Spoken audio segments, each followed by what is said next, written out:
good morning everyone on towards this lovely little APAC stream this morning. We're just getting things set up nice and fashionably late as is always for the APAC region. It's a little early here, first thing in the morning. If you can't tell, I'm still a little bit half-o sleepo, but it's okay. It's okay.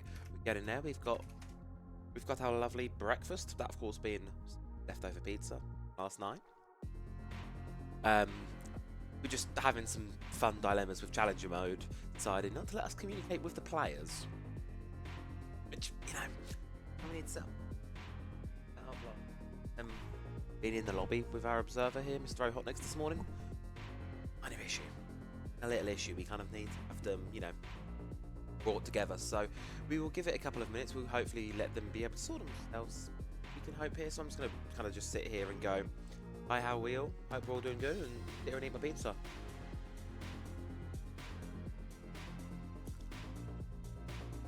It's going to be a good stream. It's going to be a very good stream. Today we've got Tiaki, who's coming on later for EML SL. He's going to be doing OS at the moment, so if you want to go and watch some Australian Siege action, you know where to find him. And yeah, so it's going to be a really fun one. It's going to be just a really chill day, I think. I don't think there's going to be too many issues.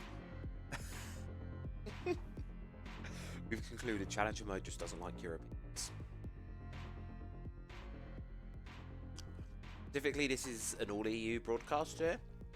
It's funny, so we're doing APAC and it's an all-EU broadcast. And then I'm bringing the APAC talent on for the European games later on today.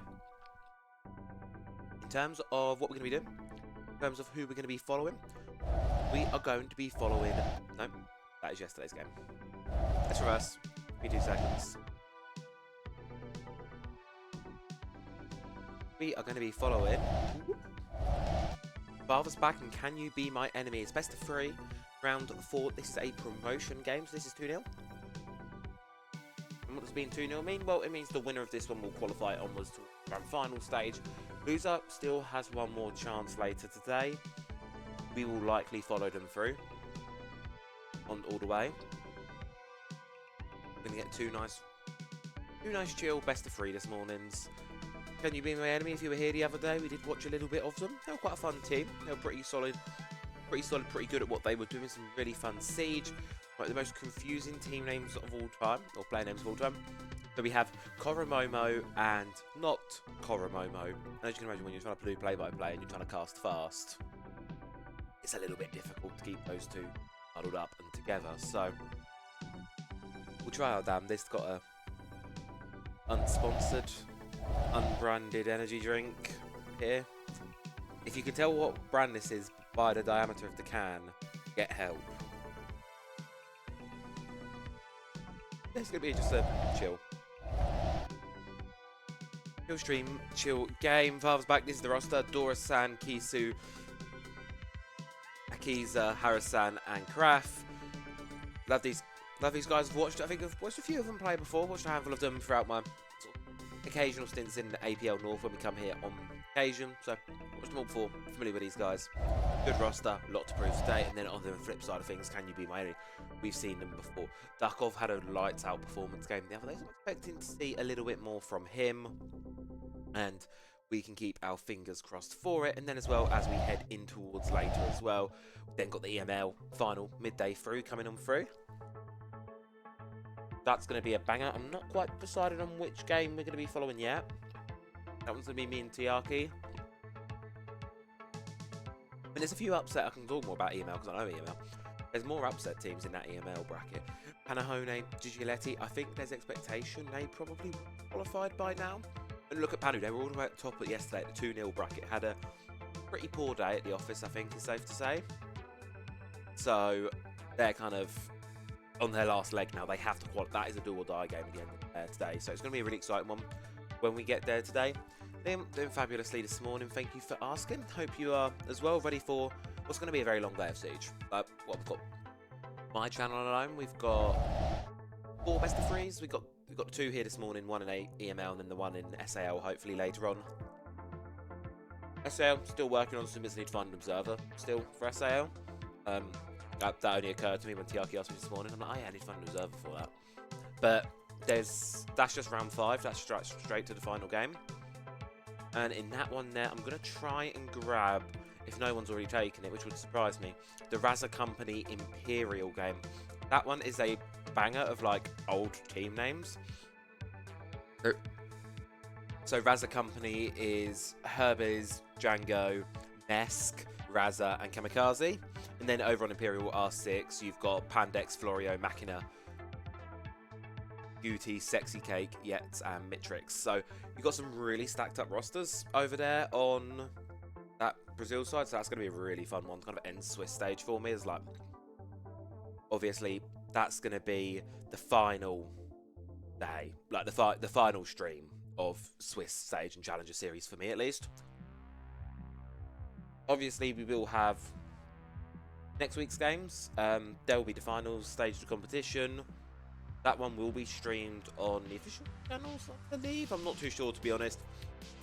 I'll tell you folks now, I'm not involved with them, so I don't actually know what's going on. It's all out of my hands at this point. So I actually have no clue what's going on next week. All I know is Friday to Sunday, double elimination bracket, top 2 asterisks, go on the regional finals.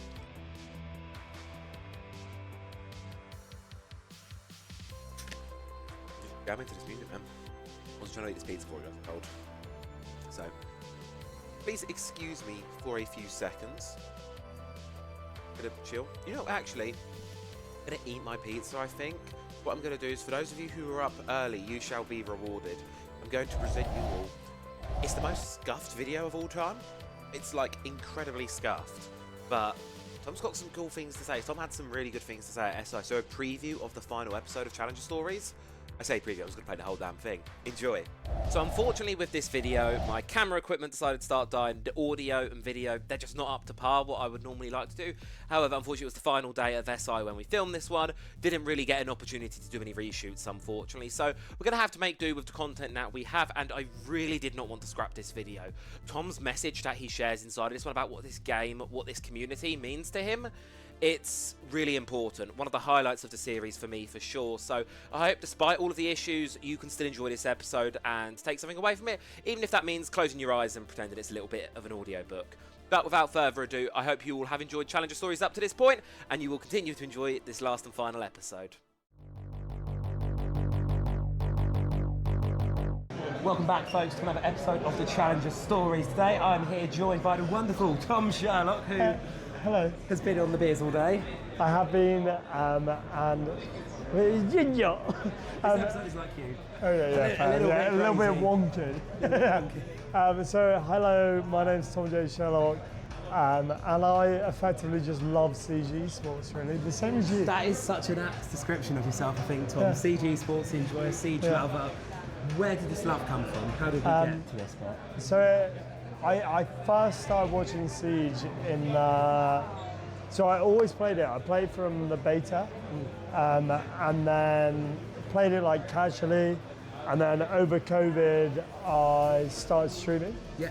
And the first event I ever watched of CG Esports it's so hard to take was the Berlin Major. Berlin, yes. And I watched partied it, and I fucking loved it. Yeah. It was just like seeing, like, because I'm a big like sports fan anyway, so seeing that like in the video game side was like something I'd never experienced before. And then you brought that energy to Yongshipping, wasn't it? The next match, and that was your first one, wasn't it? That was my first one. Special for you? Yeah, I think for me, Yongshipping was amazing because like I didn't really know a huge amount about the esports, but I slowly caught up to speed after watching the Berlin Major, and then like went to Yongshipping. It was a really small event, and everyone will say it's the worst event you've ever been to. But it wasn't for me, because it was my first one. First one's always the most special, isn't exactly, it? Yeah. And we just going to the bar or the pub with like, literally go to the bar.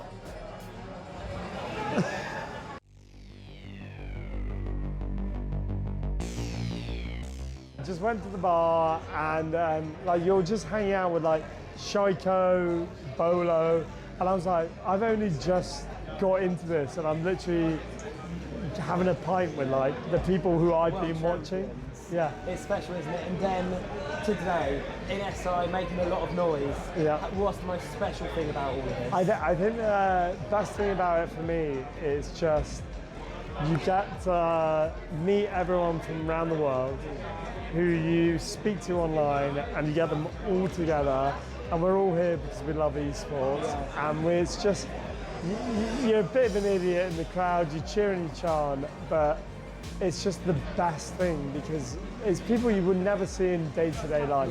That everyone comes together for Siege, and that's the most special thing about it. I think the thing this community loves so much about each other is your passion, your joy for it all. And So it's you're the same as me. I'm the one that's bringing a dodgy camera to to that next person along that wants to come to these events, is a bit nervous on the fence, what do you say to them? I would say if you're ever umming and ahhing about coming to an event, quite simply send it, just send it, because well, we've got the cummies, which is what we call ourselves, and everyone's so lovely, everyone's so welcoming, and you just have a fantastic time. Even if you're a little bit shy, that's fine, it doesn't matter. We'll just get you involved with everyone, and you have just enjoy a good time. Well, yes, we're all here for the love of Siege, and we get to enjoy it all together. Tom, thank you very much for your time. Thank you for the interview. Love you, man. Love you, brother.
We're back. I mean, that's a really nice video. Like, don't get me wrong, I'm gutted. It's as scuffed and as wonky as it is in sound department and kind of like the way it is. It's a shame because it is a really nice video with like a really nice message there from Tom. So I don't think he's up this time of morning. But shout out Sherlock if you're not giving him a follow already.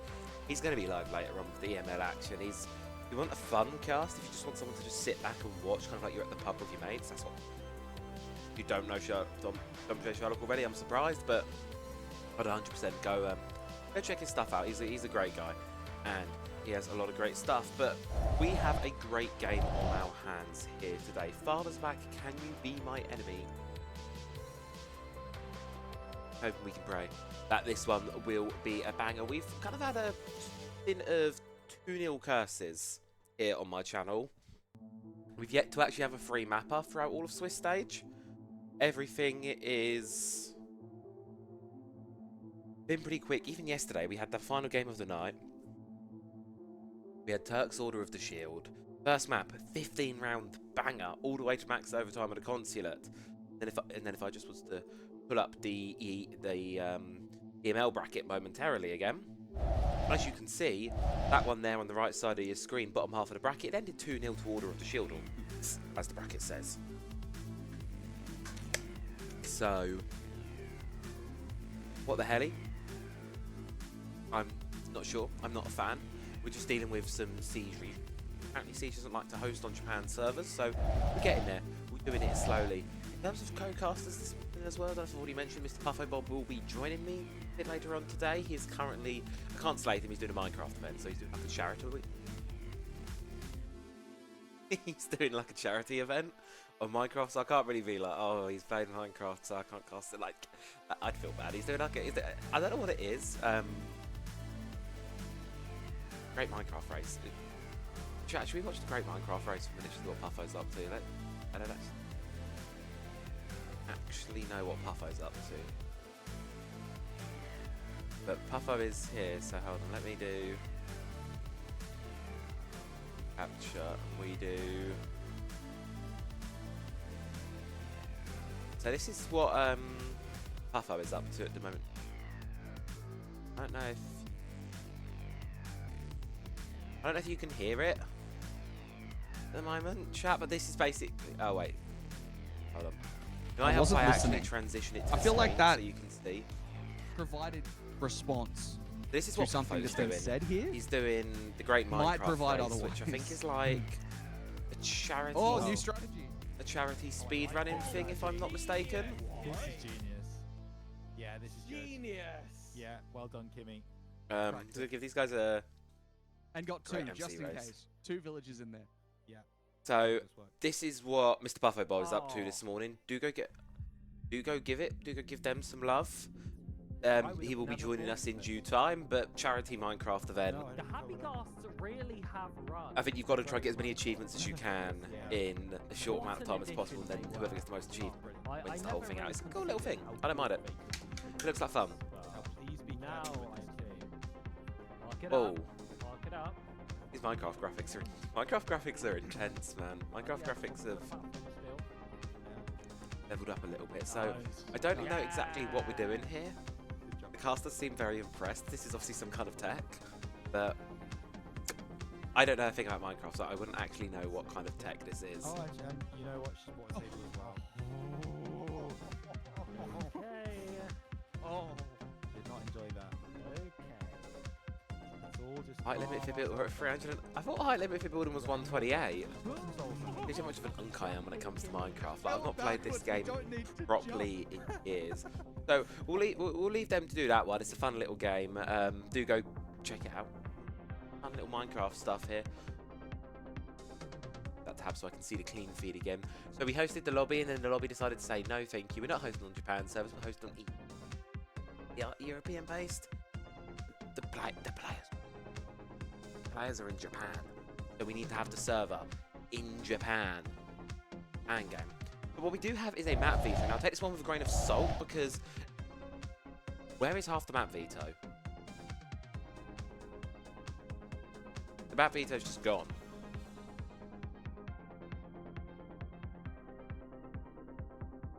Veto just doesn't exist, I suppose.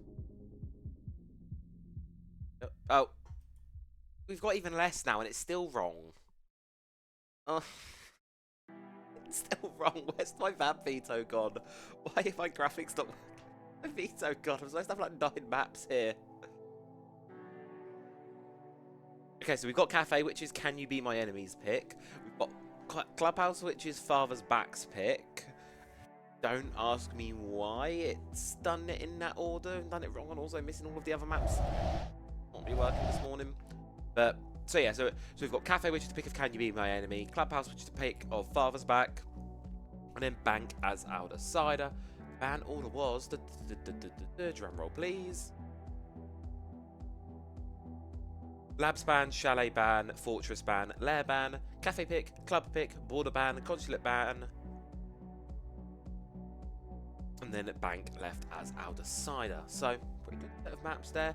A nice chill one to start the day, and I think Cafe's always a fun map to see because you've got those you've got that kind of spawn peeking action there in front of it, but then you've also got that kind of, you know, it's a lot of ground to cover, it's a lot of vertical, it's a good one. It's not one we've seen Can You Be My Enemy on. We've seen Can You Be My Enemy on Clubhouse, and they were pretty good at it. They closed out 7-0, I think it was the other day, against OCS Hiroshima. So really, really good result from them on there, back on that map.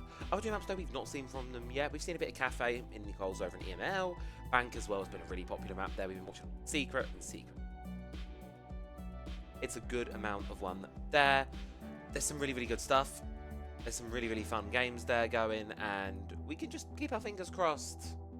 We're going to have 3 maps, because essentially how Swiss Stage works, for those uninitiated, is we have to wait for all of the games in a given round to finish before we can progress on to the next set of games, which comes with the slight caveat of if we basically have a 7-0, 7-0, I've got like an hour and a half to fill, and while we're doing more of a chill cast this morning, so in other means we would probably just hop on someone else's clean feed and watch. The unfortunate reality of the APAC region is we don't have other clean feeds to watch. We only have one clean feed to watch, I believe, this morning. I believe I mean, I think there's some people from the region doing, but I don't see a clean feed in the APAC chat. So we are actually, so we're just gonna kind of have to wait and hope and pray and see that this one's a long game and a long banger. Otherwise, you guys will watch more. It's an inevitability. But Liam, thank you very much for the raid, brother. Much appreciated. Love. And yeah, so we're gonna pray this one is like a long one. We have people in other regions, yeah. So we have like, I think Tiaki's doing OS. I think Silverwolf is also gonna hop on and do the second stage of OS as well. And then follow through with that, we also going to be having. And then we have Rolling doing Asia, I believe. Is the only one doing Asia? Well, I'm just scrolling up through the chat now, just trying to get a hint of who's doing what. Yeah, so we have RV63. Yes, they are. Amazing. Follow and also give them a little bit of a shout out here. So yeah, so that's a shared chat. Shout out. Da. So that is going to be Team Function, Kyoto, Land, Valk, Esports there on the Challenger Series. So if you want to go and watch some more APAC North actions, you want to have them both open. Multi-Twitch does exist. It's a fun one. But I've just seen Den's reply to the... I don't know if you saw the Going Live tweet this morning. It was a little bit... First thing in the morning, just going a bit unhinged. Like, recording myself navigate, like, in the pitch black, navigating my way to my fridge and grabbing the pizza out the fridge. It is next level passion. But also, it is, as you can tell, going to be slightly unhinged. Just trying to actually stay awake for this time. I mean, we started, we got up, we set the alarm for what, 5:30 this morning, got up quickly, then came straight into the stream, and we're literally going to be going through this. Bah. The secret hope is that we can have this is the hope. The hope is that we can have a really, really long game here. And then, if game 2 is quicker, it doesn't matter so much because it means we get a break before EML. It means I can go actually have a bit outside for a little bit, and I might get nice food for lunch. Versus I've got a milkshake ready to go if it's like there's no... I don't know how much of a break there's going to be between EML and Brazil. I looked up time. We were supposed to do 2 APAC games the other day, and I got the time zones horrendously wrong. So I'm just going to check I've not got the time zones wrong. Yeah, 4 PM. Okay, so it's 4 PM local, so we'll have like an hour's break in between EML and SAL, which is pretty solid. If you can't tell, I keep waffling because we are still waiting on the game. We're about 240 seconds out of the game now. Of this one, we're going to be going, as I said, straight in towards the cafe. Games, and I'm just going to be sitting back doing a couch cast entirely. I'll be honest with you folks, it's not going to be the most try-hardy of casts because A, I don't want to wake anyone up because it's 6 in the morning here in the UK. So let's give this game some light coverage, kind of just sit back, chill, relax, enjoy the day, enjoy the morning, react to what's going on the screen in front of us. The loud shouty bang bang can come later on. It's got some really stacked games going. An elevator cat. So I'm just looking through the Brazil bracket now. STK, Arthur, Legacy, Raps, Angels, Romeo, Ion, Yuri, Psycho, Hornetal. Oh, there's a really stacked roster, some really stacked games here. I've not done any Brazil yet as well, but I've really missed out on it because it's been so like long days, and also a lot of the weekdays it's just too late in the evening for me. Not actually done any of the other regions. Pretty much the only ones I've done are APAC and EML. And it's a shame because we have like this whole stream package. If I press this button, bam, we're now in NAL. Ugh, get me out of here. Get me out of here. Let's go to Brazil. Why not while we're at it? Or better yet, why don't we just keep things nice and home? We'll keep things APAC. So yeah, so the whole stream package changes based on like this lovely little website thingy I've concocted over here. You can't see it, but it's quite nice. It handy. It changes everything for me. I don't have to, I just have to press a couple buttons on the overlays update. So, winning. Change everything based on which region we're going to, which is really good. There's 4 regions. We're not going to get the chance to NA name this qual, unfortunately. But NA's been NA's pretty well covered. NA have a very good, like, they're like EML in that EU in that regard, but they have a very good E2 kind of talent supportive scene. There's a lot of people cast in NA. There's a lot of them there. I believe, Mr. Ohotniks, we are a couple of seconds away from map 1 of the day, so let's get moving into it, shall we? Father's back. Can you be my enemy? Is Father going to knock his way in towards the upper portion of the bracket and qualify through on towards Swiss? Or is this one going to be, can you be my enemy? This isn't a learning game, this is just a promotion game right now, so Luton will get a second chance at promotion later on today, but equally, you would rather do it now. You don't want to be waiting until later on tonight. Get your job done, sit back, relax, enjoy the rest of the day. I don't really know if there's much more you could ask for, to be fair, inside of this one. Puffo is doing Minecraft clear. He'll be here soon. He's doing a Minecraft charity stream. So he'll be here probably for, I think for game 2 today, possibly maybe if we hit a map 3 with this one, he'll be here for map 3 of it. But I believe the players are already up. Cafe's loading on him. Father's back, going to be starting on the defensive side of this one. Bring you, be my enemy, are going to be on the attack. Going to be going in towards Cafe, as we said. We're going to be seeing probably the default side when it comes to operator pads and such. I'm not expecting too much out of the ordinary here. Equally so, that gives these players all the more opportunity to impress us.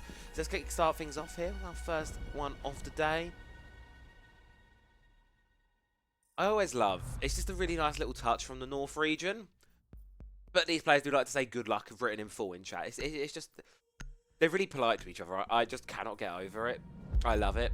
They're so nice to each other.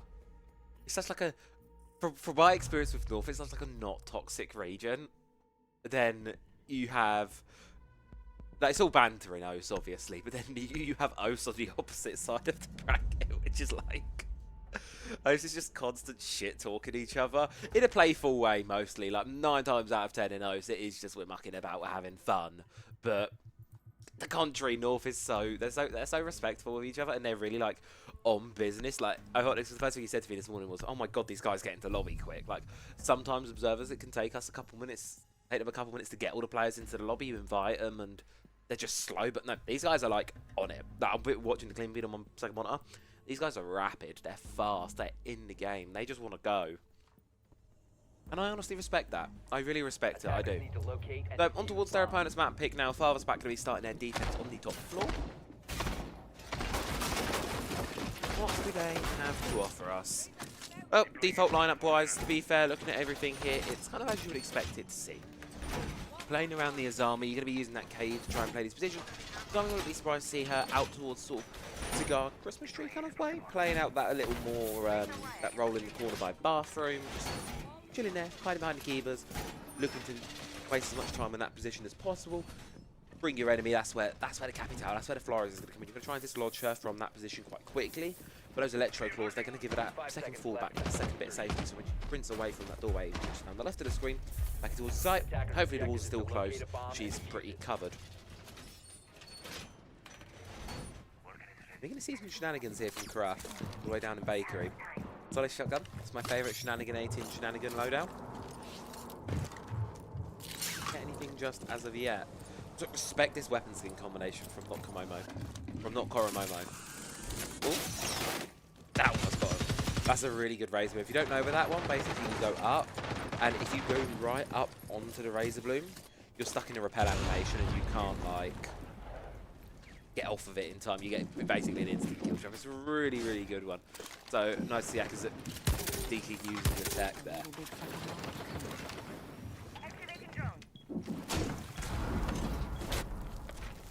No. Sort of quiet start to the round here. Harry's going to be playing that sort of bizarre, a bit further out cigar, like we kind of expected him to do so. Sarah Jones coming in, doing the pieces. What utility? Things we will expect to see from him. But just a slow and steady start right now to the attack from Can You Be My Enemy? Yellow ping here. Dora, this isolated Cade on their lonesome, and Got a feeling the attacker going to want to pivot and going to try and deal with him as early as possible. Flashbang's going in up above, I believe, not directly on towards the player, but you will hear breaking of the window on the right. That's where this Solace is. You know she's on the lurk as well, so you know where the Cade is. You now know where the Solace is. You can now look to try and find a way to deal with him on the pinch. There you go, not Koromomo. Able to shut down Dora-san. There goes the first, and the Solace being forced out of the position by this death mark tracker. She's not able to quickly move into response. So even though you're not playing off that death mark, even though you're not going into it, just the fact that it's there, the fact that it's activated, is a very dangerous factor. Now you've got a player coming down the red stairs, and my enemy are aware of it. Koromomo seems to have a rough idea that there might be someone there, but not enough to realise. Save Harrison getting that kill on towards Stakov now. 4v4, 55 seconds. Struggling to really make their foothold inside of this building. Sort of, you'd expect them to start with the windows, but no real pressure from there. Instead, it seems like we're going to be barreling up the staircases as how this execute's going to kind of come about. A bit of pressure from Hinnerton on the Deimos here as catalyst for all of this chaos. The fuse needs to be recovered on red. It will indeed be by Yoshiko. Drop in towards red now. Comes to push up. You know where that Azami is. She's in that difficult position to clear, but you leave in mind there's still a Vulcan canister there on that window, and as they pop on through, you're going to realise this one's difficult. Graf spots the player on the rappel, knows they're right there, but anti-cautious of the one on the staircase, able to swing, take them out, knows there's still the one outside. They must be trying to clear, trying to do what he can, and he's going to be able to do. Graf just overstepping boundaries a little bit inside of the objective now. Yoshiko forced to get the fuse on down, clock at the top of the screen, will it hit away, but you're not going to be able to stick it because the cover's not there. The position's from Can You Be My Enemy? Razorblum deals one, it's all up to Hinnerton and the final three defenders. They're just going to hide on away. Oh, that's brutal. That hurts. Watching that fall. That poor old Habada just get absolutely backwards there. Owie, that hurts. Really good play here. Start the game off from Marvel's back. Just good use of the time, really, and not overextending themselves despite kind of the pressure that's being faced up for them. They just kind of always bring your enemy into a we need to try him, we need to send it type position, right? They're not going to be able to get the job done in the time that they want to do so. But they just kind of need to full send it, go, and see what happens, really. Thumbs up, good round, good start. Down towards Jim. Going to go for next. That's pizza, man. That pizza, that unbranded pizza, sorry, unbranded pizza. That unbranded pizza was so good.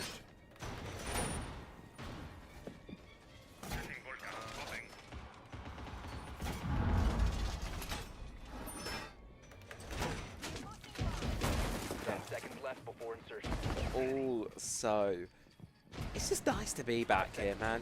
This is always like the fun part of the morning because this is just chill. We're like, there's no pressure on anyone's shoulders right now. Well, there's pressure on the players' shoulders. Granted, they have to perform here. We get the nice job of just sitting back and kind of watching them go for it. Of course, there's a spawn peaks now, Hinnerton, just sledging their way around. First time I've actually seen it all weekend, and of course, if you wonder what I'm waffling about, Flores LMG, one of the newer addition to the operator, added with the new season update. Is it going to work out for him? I'm not sure. We will have to kind of hope and wait and see. Chance being taken. Players peeling on back and away. Dora just has to be careful here. Right on the mining window is going to be Kuraf.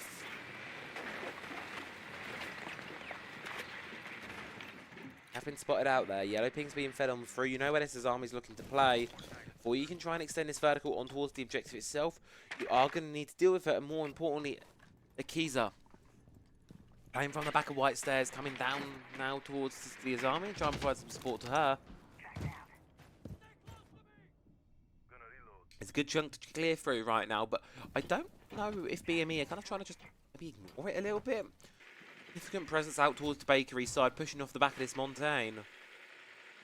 Well, you're not going to be able to directly get into the objective due to those electro claws, keeping the wall shut for the time being.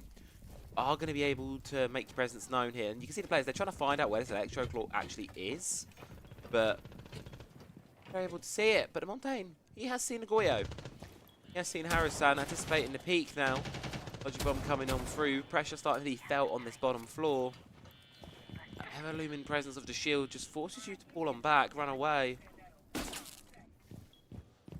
Vertical control has been established in the meantime. Bring your enemy, doing bits there. Here come the boogie drones, trying to apply some pressure now on towards these defenders, really limit where they can move, how they can play sort of around this one. With the Electro Claw taken on the main bakery wall, can openers are going to be enough, at least, to get the job done. But you can see these defenders, they're not really sure of where the push is coming from right now. You've got some players applying this vertical pressure, and then you've also got quite a bit inside the site itself as well. The smoke grenade's going to come down from above, likely to try and buy that one, some safe space, some safe ground to plant. And covered with the shield, spraying through the smoke isn't going to work either. Has to be a C4, has to be some sort of explosives, but I don't think anyone from Father's Back is in a position to deal with it. No! Graf tries to get close, try to dislodge the players. It's not going to happen. And the vertical cover's good there from Koromomo. Gorasani's able to find one back, but immediately you're faced up with this shield here. There's one in the corner. Going to force him out with the gas here. Duckov has to kind of make a move. More than happy to mop him up with the SMG-11 there. Find a second as well on towards Hinnerton. But luckily, Koromomo's there to stabilise things on the top floor. 2v2 situation now. The final players of BME, a little bit extended, a little bit separate from each other. So the shotguns just push right on in. Puts a lot of player on this vertical presence to hold the ground. C4 goes up, but you're caught throwing it. Have to stick it now. There's no time left. Can you be my enemy? They're going to get their round. Good post plant there. Really good post plant. Scrappy post plant. But I was a bit worried when they kind of got isolated on their lonesome there. If that C4 had gone off, we'd be looking at a 2-0 scoreline right now. Can't lie. So still razor thin margins inside of this one. But look at that flick. Oh my goodness. Absolute diabolical. And it's Paul Montaigne going, I'm in danger. And he was in danger. But he'd bought himself enough time there to see, by the time you get back to the actual diffuser, you've got like 3 seconds to kind of react onto it, and then yeah, at that point, there's really a whole lot you can do. Towards round number 3 now, the final one of the quarter. Farthest back, despite the loss, going to continue now. Site rotation on through, heading towards reading site now. Trap heavy lineup inbound. Razor Blooms, Barricades, Banshees. You name it, they've probably got it, except the Capcan traps. I've actually seen a lot of Capcan the last few weekends, which is interesting, because he always sticks his head out here and there, but not at the moment, no. We're not a fan of the Capcan. Well, we don't have a lot of operator stats for challenges, unfortunately, which is like a little bit depressing, can't lie. I do like myself some good op stats. Like, yeah, be able to just be like nerd out on the numbers. And again, Dora-san going for this spawn peek with the P10 Roni this time. I have no clue how you even see someone on that angle. Like, how do you even... Like, I can't lie, I wouldn't even bother attempting that because I would just not see anyone from that angle. I've got to be honest.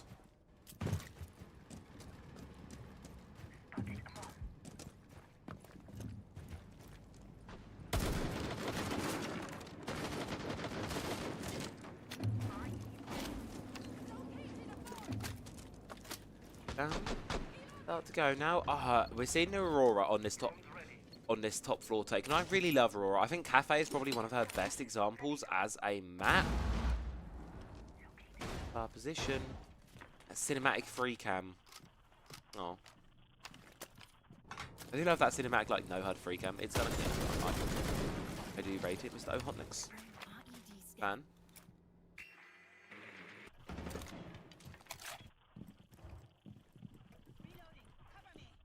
A minute into this one, it's another kind of slow start here, but things are gonna not stay slow for long. The blitz sent on down the skylight hatch there while the player's trying to peek the window. He's unaware of the drop behind him, just doesn't hear it at all.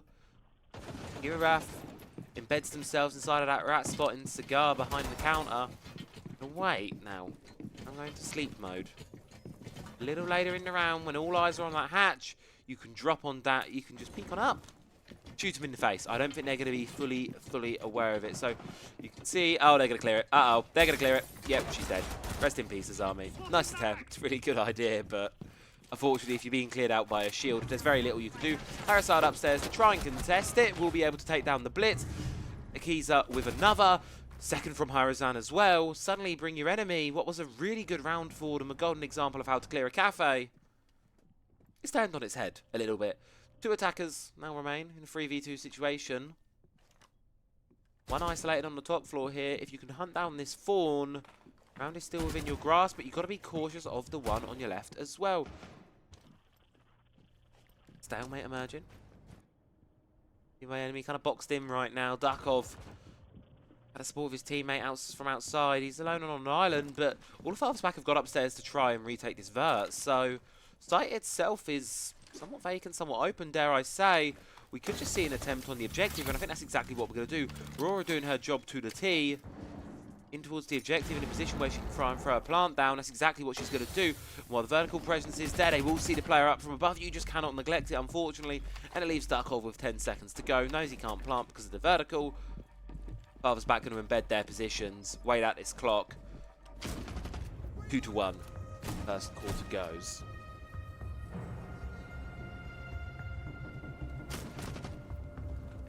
What games do we have this morning? We have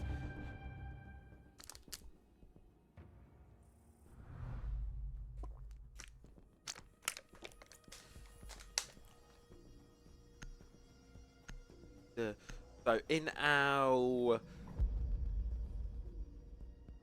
our upper bracket yesterday we had XN at Force 36 and Vitae. They qualified through.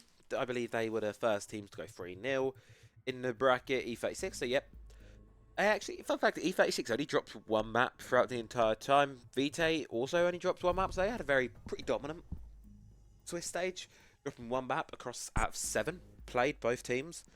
Not a bad result in the slightest. As I say, here we're playing in a upper bracket qualification game. Winner of this one will go on qualify for the finals next week. Loser will get a second chance. Second chance today.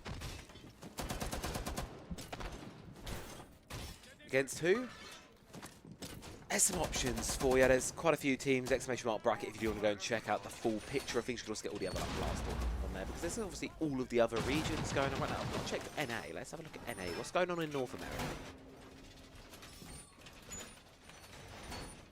So out of NA, we have qualified in control. In control. See you in Valhalla. And then Bootlocker's Finest, Keegan Co, Hat and Co. Hat's not even... Is Hat on Hat and Co? That is on Hat and Co. Okay. I was reading the wrong roster. I was like, Hat's not even on Hat and Co.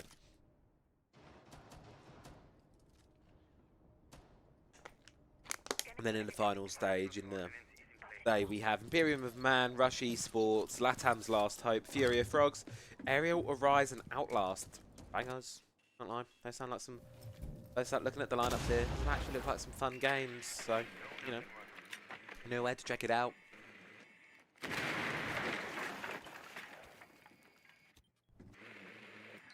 Charge.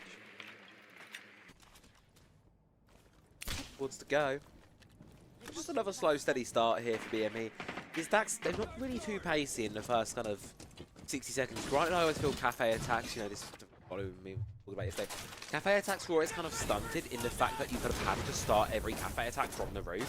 So you've got that kind of first 20-30 seconds of the round where you have to get up to the roof. But you gotta go slow because you've got to watch for spawn peaks because it's really spawn peakable map. So you can't just rush the roof each time. But equally that just takes 30 seconds off the attacker's clock each time. It's a bit of a nuisance, can't lie. Rooftop spawn for cafe when? Pretty pleased, Mr. Ubisoft. But then equally you would take that spot every single time. But why would you not spawn cafe? Did you go for a bakery take directly? Reason why you wouldn't. I mean, this is why I'm not a developer, because it's hard to balance this game. Like, every idea, like, you feel like you kind of have, you go, there's always a yeah but. I find. Okay, but this, but that.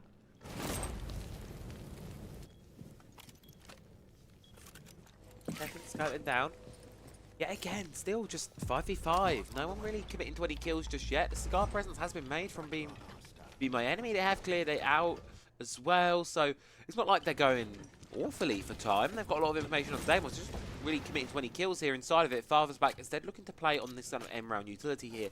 The Shumikas from the Shanka, Vulcan canisters that haven't yet to be popped as well. That Solace that can drop below. All players on towards the objective now. Deathmark not really going to be too helpful. in this situation. So they're going to try and stick a defuse on down, but pulled off there by the TCSG 12, playing it nice and close. You've got to be careful of the fire now on such low HP. One whiff of that and you will be taken out here. Koromomo thinks they found a space to try and get this defuse on down, but a Janka here of Kisu trying to peek it on out. Will get the down on towards the Deimos, prompting the sprint out from the Fawn. Team kills abound, friendly fire all over the place. It's a bit of a mess, bit of a scrap, but BME just unable to find the safety they need to get this defuse on down. But no, the Janka overextends themselves. It's all up to Harrison sprinting out of washroom. Stuckoff's come from behind. BME just barely scraped together the round. That's what you got to be careful about on that clock there. Things can get panicky, things can get worrisome. I mean, you look at this, right? We're entering the replay, we're in a 5v5, and then we're in the final 20 seconds, 23 seconds. It just all kind of goes to hell.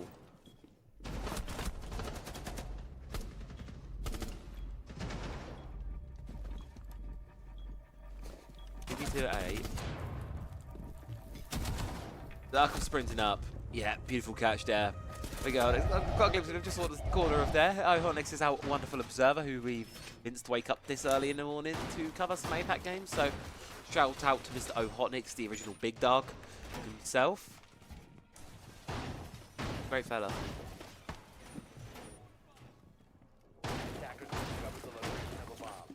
We wouldn't be able to do it without our observers. Genuinely, like the saving, like I don't think people give our observers enough credit for the work that they do, because don't get me wrong, I could load up the game and spectate myself, but it would be shit. You would not see any of the kills. It's a very difficult, entirely different skill set to cast in. It's very much its own thing. So the ones that are dedicated to kind of learning that craft and doing a great job of it here, like Ohotnix, like many of the others we have, we wouldn't be able to have these community casts be as fun as I think they are without them, because we'd just be missing all the kills. It's a very difficult thing to keep a tab on 10 players and try and predict, try and watch. Because we can talk about the macro as casters, we have that bailout. If we're not sure of what an individual is going to happen, we can just talk about, oh, well, they've taken this ground, so they've taken this part of the map. Whereas an observer, you can't just aim free overhead cam all the time. That's not great.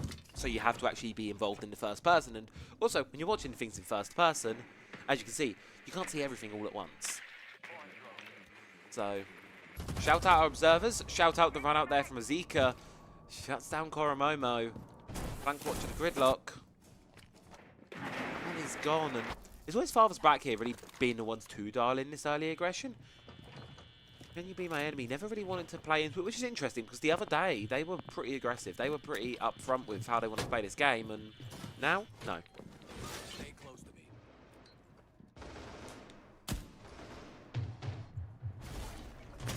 Graf taken down on the vertical. Up from above there. Good work from the Buck. Finding the equalising pick.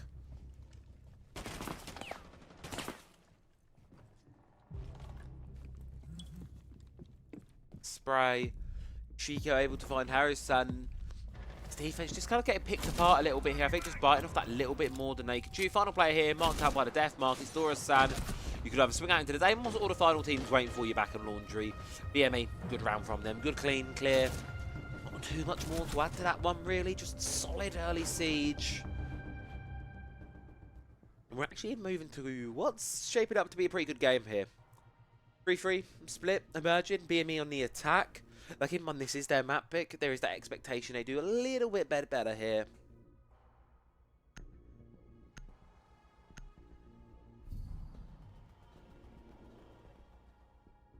I'm checking how much my computer is.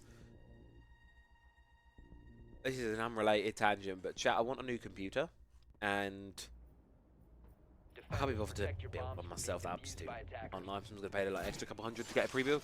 It was on sale for £2,100, and I was like, I'll wait till I get paid to buy it. And idiot me thinking, because it was down from 2,500 to 21, and I was like, I'll give it 5 days. I'll get paid in a few days. It then went out of stock, and it's now not been in stock since I've been paid from work. So I've now got the money for it, but I also can't buy it because it's not in stock. And I'm just waiting. Amazon says it will be back in stock soon. I'm just waiting. I also didn't want to buy it to coincide with these quals, because knowing my luck, I would have issues getting all of the stuff off my current PC off the new computer. So, and it would just mess up all of the stream stuff. So I was like, I'll get through challenges first, and then we've got kind of a couple of weeks break. Won't be able to do all of Rumble either. Rumble coverage may be limited due to TC announcement. So it's kind of like, well, we might just have to wait a little bit on that one. But now the PC's out of stock. Shame. Also found out my monitor had HDR the other way. This was like revolution. I didn't realise my monitor had HDR. And oh my god, it's so sexy. It's beautiful. I can see the colours. It really like pops more. And it's only like an IPS panel. It's not like an OLED panel or anything. I think it's just like a default-y kind of basic ultra wide 144 Hz monitor. Like I will upgrade it at some point, but because basically when we went to Rampage, we had really nice monitors down. I was like, oh, is this what I'm missing out on? Like, no, it's the exact same game. It looks so much better on their monitors. And then it's like, oh, it's just they were like OLED monitors, so the colours pop a bit more. But then mine's got HDR, so, well, not quite as much. My colours do pop quite a bit now. T4. I like this. Dora. Oh, that's tragic. I was really hoping that would work. That would be a good clip. No. That's not going to work out. They must try to take this engagement on the top floor now, on towards the cocktail player. No pressure from elsewhere, so Harry Sands going to be able to hold the position quite tight for the moment. Everyone from Father's back has a C4 in hand right now, it feels like. Wherever we go, there's a C4 waiting right there for them. One taking a little bit of damage, peeled on away. Razor Bloom's just doing their bits to stall out this advance from the attack. Can't commit, can't push when you're bleeding. And it gives Kuraf an opportunity to retake on towards Cigar now. Shuts down Darkov.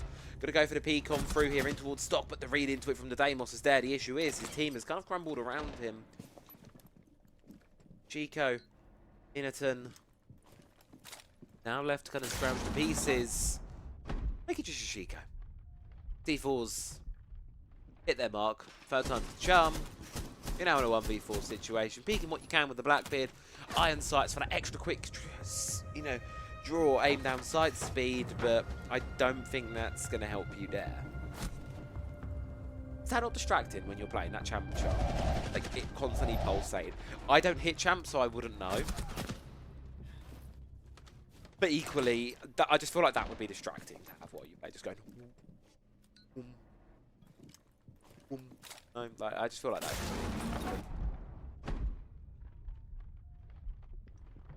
Oh well. 3-3 split. I think either team was going to be too displeased with that one. BME especially will be quite happy with it. 3-3 split on the Cafe attack. On their own map pick. Results are good. Echo, Mirror, Glaz, Ying. Operators taken off the board inside of this one. Not to be played throughout the remainder of this half. Remainder of the game should we stay away from overtime. Echo's really had a resurgence. But genuinely, any team that kind of plays around Echo and has played has been like an Echo enjoyer throughout all of the last few years. This is like the moment they've been waiting for. He's got 3 Yokai drones again. Like, Echo was kind of useless, and then he got a second Yokai, and he then became useful again. And then he kind of fell off a little bit, and now they've given him a 3rd Yokai, and he's useful. He's really useful again. So what's going to happen? They're going to give him a 4th Yokai in a few years' time, and then he's going to be really useful. That's obviously how this works.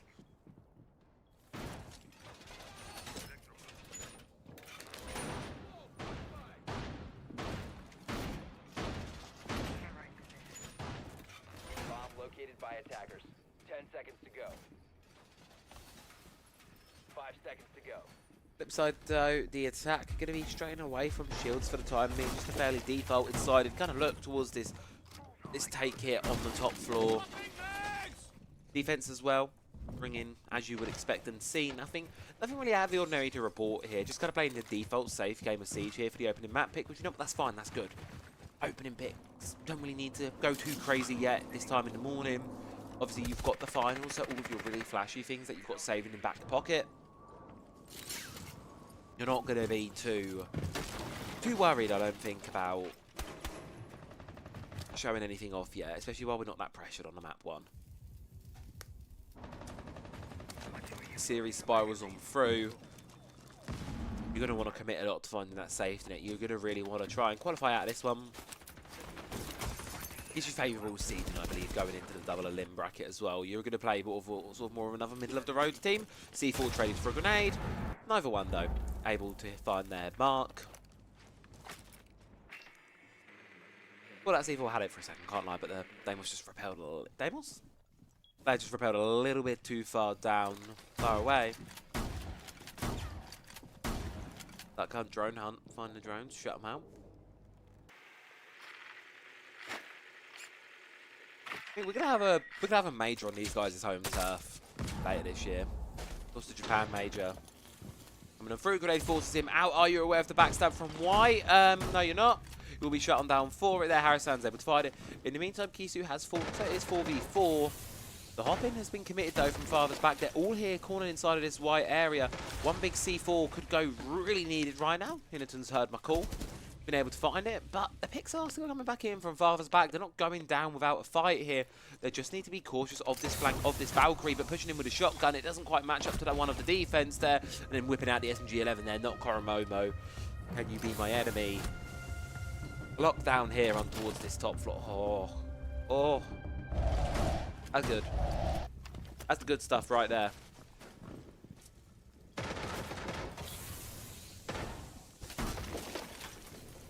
We're getting memes inside of the APAC chat.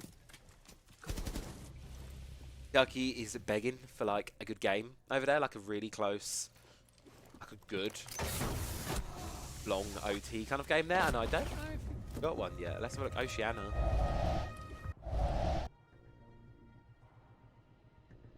Defenders, protect your bombs. I mean, there's three mappers there, Tiaki. There's three mappers. You've got Shy Academy, Circular Beers going onto a map 3, Avengers Assemble, B-Guns going to map 3, Rectangular Cubes and Vision going to map 3, Antics Gardens Vale going map 3. There's actually a few 2 Neils there. Maybe the real game plan all along would have been OS. OS is fun. We stan O. We do like Oceanic regions. OS is good. OS is good. We like OS. Like we say, APAC is commonly my favourite region, like one of my favourite regions in Siege, just because it is so...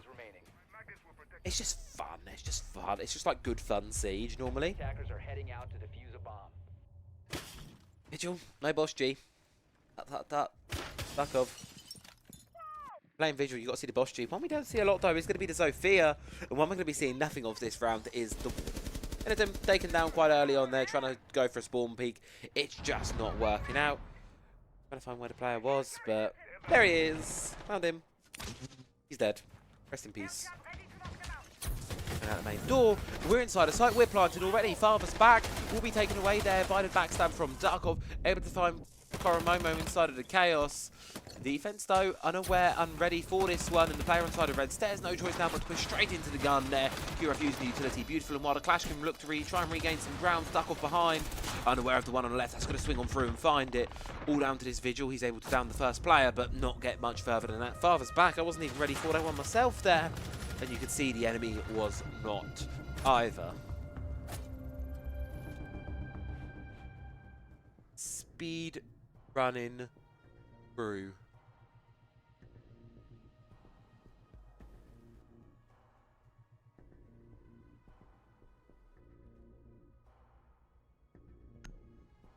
Let's just watch the replay for that one. Like, this was crazy. They're in 30 seconds into the round on planting. It's the one site on this map where you really can go that fast because, let's say, you don't have to go on the roof. You can just go straight into the building, straight on, and just do this. Crazy round there. Good use of utility there. Really good individual play shining in amongst the sort of bigger picture from the kind of team. There, just going around the Clash, and then Darkov, as I say, you can get his one, but not much further than that. There, Dora-san with a double close out. Father's back. Mwah. Chef's kiss. Really good rush round there. Keeping their name inside of this half, keeping the pace going. The scoreline nice and even. Head towards reading and dining.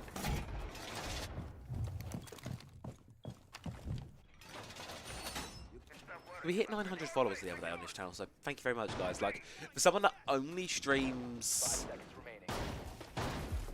Siege Quells, basically, 900 is a big number, so much appreciated. I honestly caught me off guard as well, man. Like, I was not expecting that rush flood to come on down.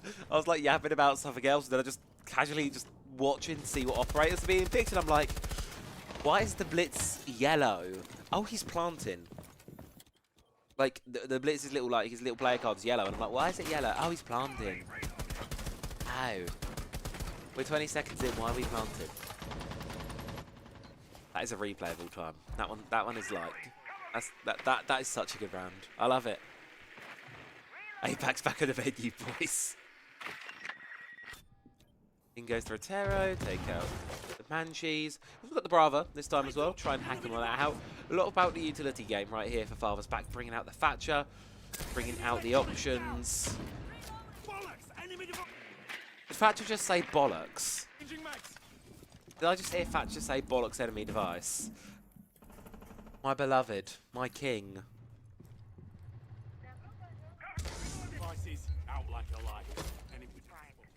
Can we just watch around the Thatcher? I just want to hear a round of British.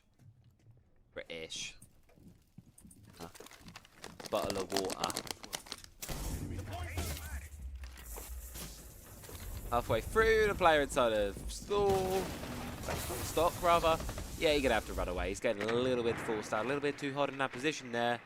Fade spotted.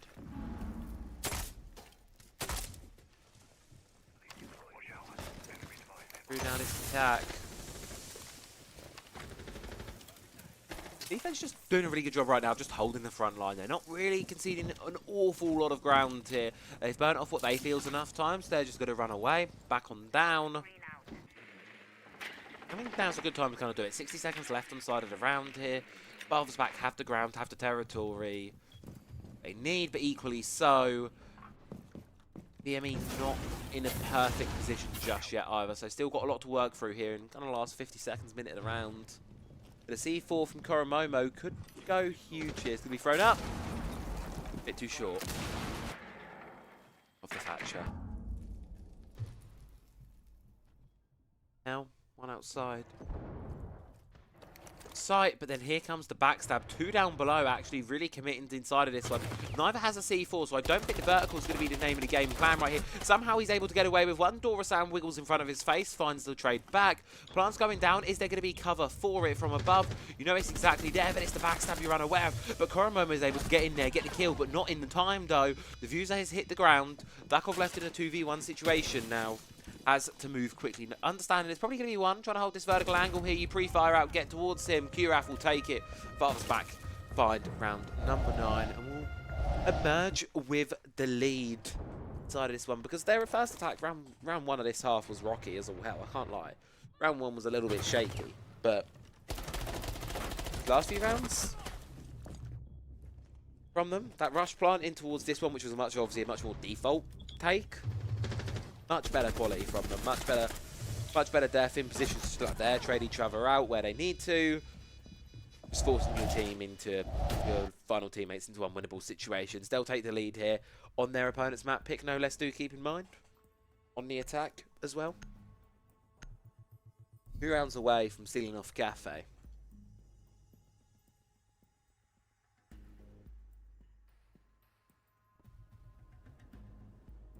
Defenders, protect your bombs from being defused by attackers. New camera feed up and running. Every now and then I get Valorant clips popping up on my timeline. Maybe Valorant's my favourite game to watch because it's just pretty colours. Brain likes pretty colours. But also...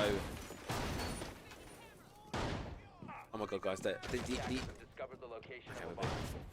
so apparently the espresso emote is back in the Fortnite shop. This is important.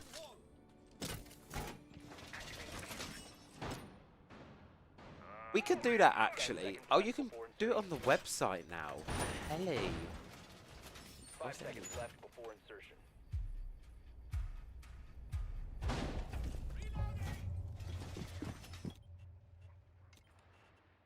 This is what we're up to midcast.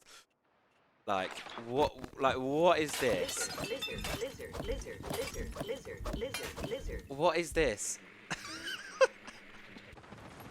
This is really important stuff right now, but apparently... Yeah, I can't play that on stream, I don't think. I can't play the copyrighted music, so I'm just going to remove that before I accidentally get the stream taken down. Things we get up to.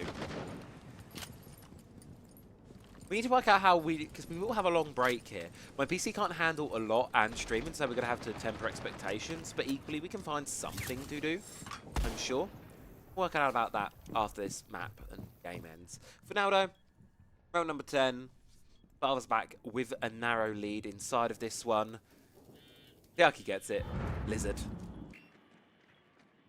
It's that new Disney film. It actually looks quite good. Like, trailers keep popping up for it. It actually looks like a lot of fun. So, I've got nothing to do tomorrow. There is a temptation to just go into town, just have a look. But hip on towards the window now. We're committing straight in towards the objective there. Quick kill from Kisu will find the ground inside of the objective itself, giving them room to try and stick this defuse on down. But BME do hold a numerical advantage here in terms of numbers. Aurora is going to explode on down there, denying that plant from going, committing all the way through. Trade as well is going to be giving BME the advantage. Trying to get up close with a shotgun now, but missing the shots. No, not Koromomo. Can't quite hit anything, but eventually we'll be able to down one. Can't quite finish off the second player though. It's all up to Harusan. 12-4 this game. The shining star of their team. Left alone on this third floor, actually. All by themselves. But the issue is the problem of who you've got down below. It's not the fact that there are people down below, it's who you've got down below.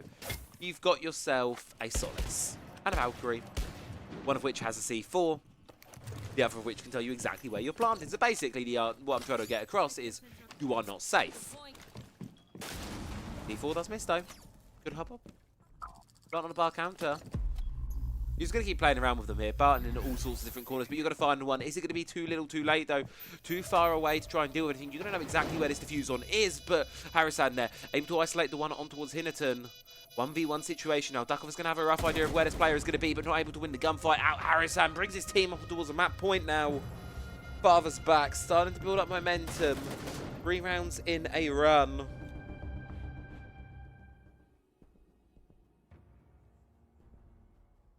Good round indeed.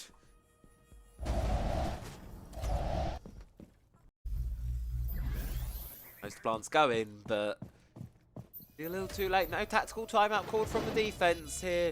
Can you be my enemy? On the verge of losing their own map pick here on Cafe. And it would not be the way they want to start off their evening.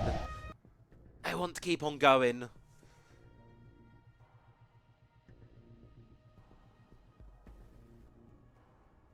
Attackers need to locate and defuse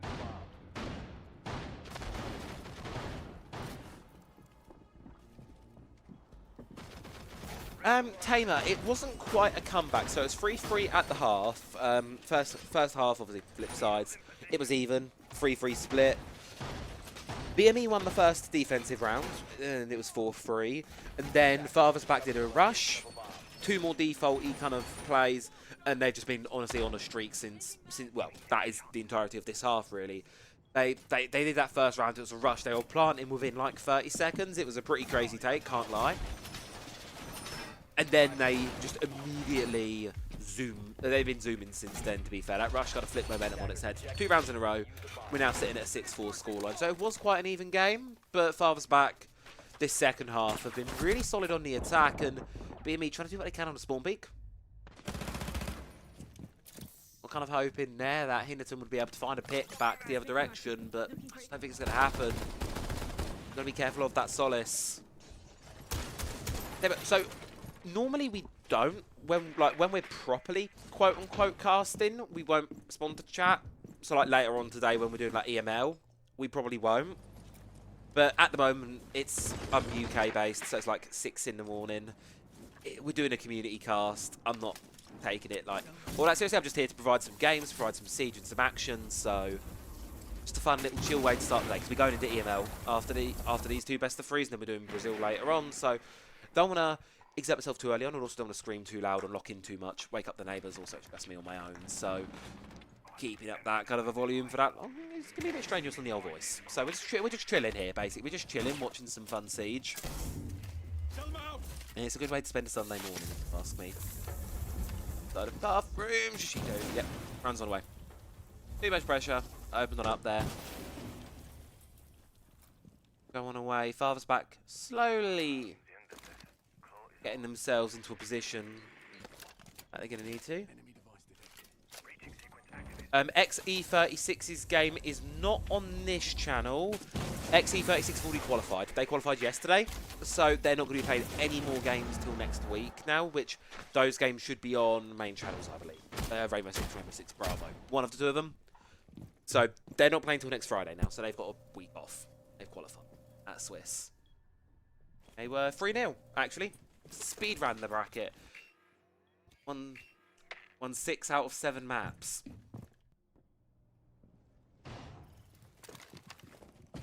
Child. 50 seconds on the clock now.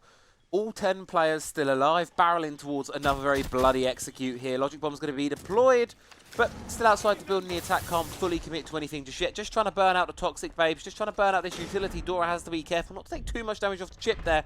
Sliver of HP left, one more whiff of a toxic babe, but instead it's the shotgun, and a shotgun in respawn there from Harrison. Charging in towards the objective now, Vendetta in hand, trying to find some picks, trying to find some ground for his team, but not going to be able to do so. Taken down by Yoshiko, and Yoshiko's able to find a second one in the midst of it as well there. Akiza coming out from the back of White, able to find one, able to find a second as well off there.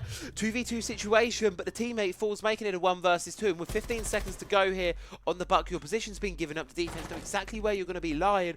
All you need to do is wait. Your barrel kind of gives your position away a little bit there, buddy. I don't know if you quite realise it. Pulls out the shotgun, going to go up close, prone angle, nice shot, but duck off. The fuse is way too far away for this one. BME will hold on.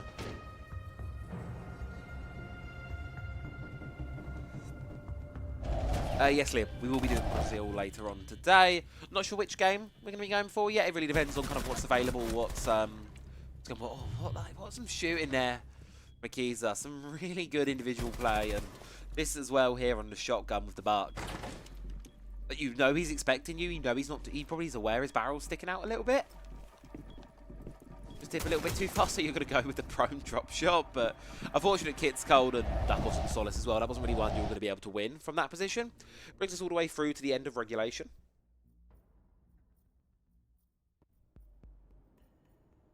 Defenders, protect your bombs from being defused by attackers. Attackers have discovered the location of a bomb. 6-5. Scoreline's sitting at the moment. Father's back. One more chance to close this one out in regulation. I don't think we're going to be seeing that kind of crazy kitchen rush strategy we saw from them prior yet again. I think we might be seeing something a little bit more default, a little bit more, dare I say, from them.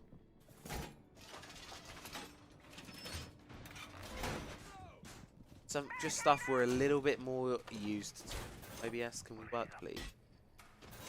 5 seconds to go. Crash on me. Ooh, first time this game, we're going to be seeing the introduction of our latest operator to the game, Mr. Solid Snake. It seems teams use him. Some teams really like him, other teams not so much. I hope next. I get it. He's in a tight bodysuit. Don't have to look at his butt, man. There's a game of Siege to watch. Now, Snake is a really good operator. He's actually quite a lot of fun. He's really good for creating space and finding it quite quickly, because you can basically pull up that scanner and go, hey, this area's clear, we can take it. Wait 5 seconds, go a bit further, pull up the scanner, hey, it's clear, we take it. Pull up the scanner again. Ah, shoot, there's someone here, we need to deal with them, activate it. You know exactly where they are, you can find out how to deal with them. He's a really good operator for keeping up the pace, kind of moving quickly for a map. We've seen some teams experiment with him, namely Turks in EML. They've been really fond of him, Fiza especially. Like to play him a lot, but he's got mid-floor clears on Lair, but we're on Cafe, yet to see him on this map yet. And we're not going to see much of him. As I've spent about 40 seconds waffling about him, he's the first. He's the first one. Snake's honestly been used. You know, I'm going to come back to Snake in 2 seconds, because this Warden's in a world of shit right now. So let's watch him through it. Blitz in his face. He actually gets the down. You're kidding me. He finds the legs. Is he going to be able to find the confirm? No, he's not. But there's a backstab there coming in from Yoshiko. 3 quick kills. Make it a 4th as well. BME. Holy moly. Speed running around. We're into overtime. Watch that one again. Oh my goodness me, what the hell just happened there? I wasn't ready for that kind of level of commitment. Barber's back, I think, wanted to go for another rush, but just didn't quite work for them. How does the Warden get that shot though onto the legs? He does die eventually, but then Yoshiko's coming down the back of main stairs on a backstab there, you see. He gets the 2. Koromomo hit it him with one of their own. Yeah, Pop, pop, pop, bang, bang. We're in overtime. Snake's kind of been a mixed use of players. Some teams do kind of like him on a backstab kind of lurk flank watching role because he can obviously cover. If you just kind of have him hovering, it's just that presence, being aware, right? Then you can kind of lock in from there. Turks were kind of using him on more of a... Turks were using him quite aggressively, actually kind of on the front line, often behind like a shield. That's how Turks were playing him. In through his shield, just kind of guiding the shield, roughly saying, hey, there might be someone here, and then you activate the overdrive on the scanner, and you know, hey, there's someone in his room as well left, sending the shield to go deal with him in the one, and then you've got the Snake as the backup trade for the worst case scenario. That's kind of how Turks were using him. It's been up and down. Not every team has adapted to him yet, granted. Like, most teams are avoiding it, which is a shame. At least in my ranked games, he's actually been really useful. Like, he's been really, really good in certain positions. Especially if you get like a plant down in like post-plant situations, he's incredibly useful. Why are we reinforcing off that rotate? Interesting one there, Yoshiko. That kind of bathroom rotate. Reinforcing that off. Okie dokes.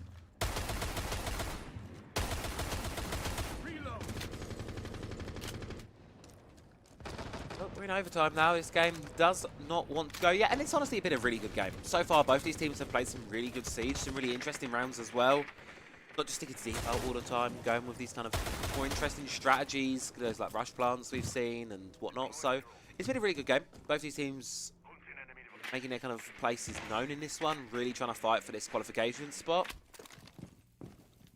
You get to this, you get to finals.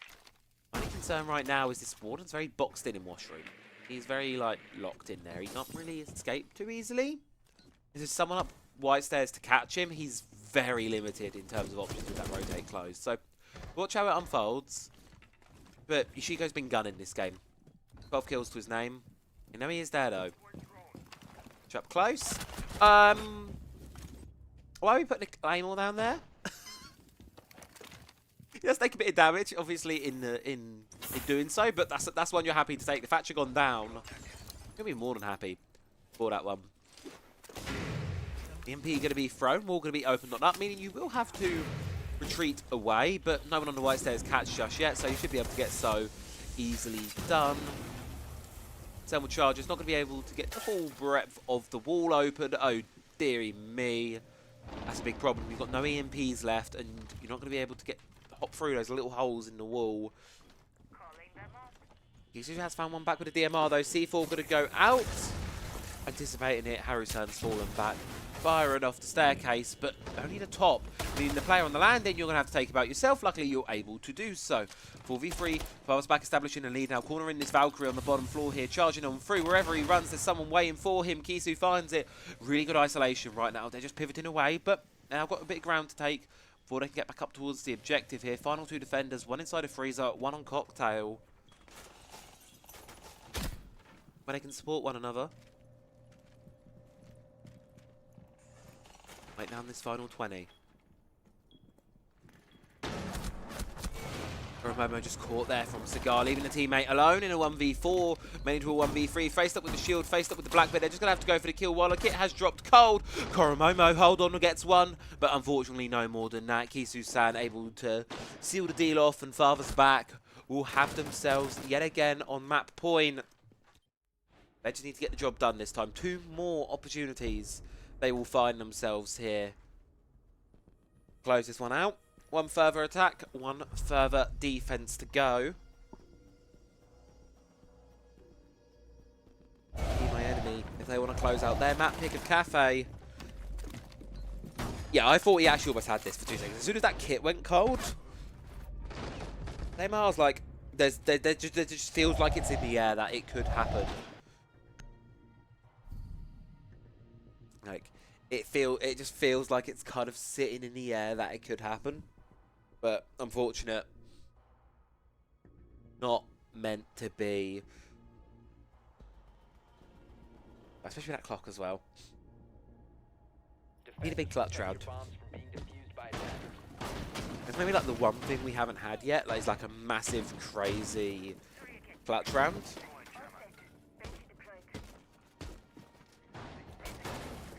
How many debugs do I have?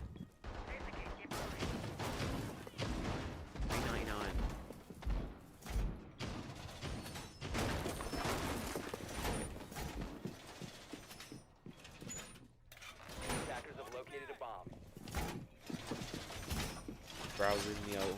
Well, I've seen the new share bundles, like the new ones that have just been added to the game. The Liquid, Falcons, Scars, and someone else bundles that they're really clean. Like the Liquid one, especially the little like the fact that the orcs actually make like 3D charms now.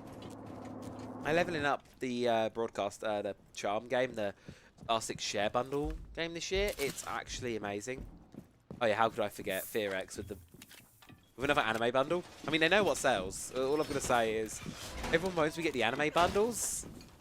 They sell. People like myself.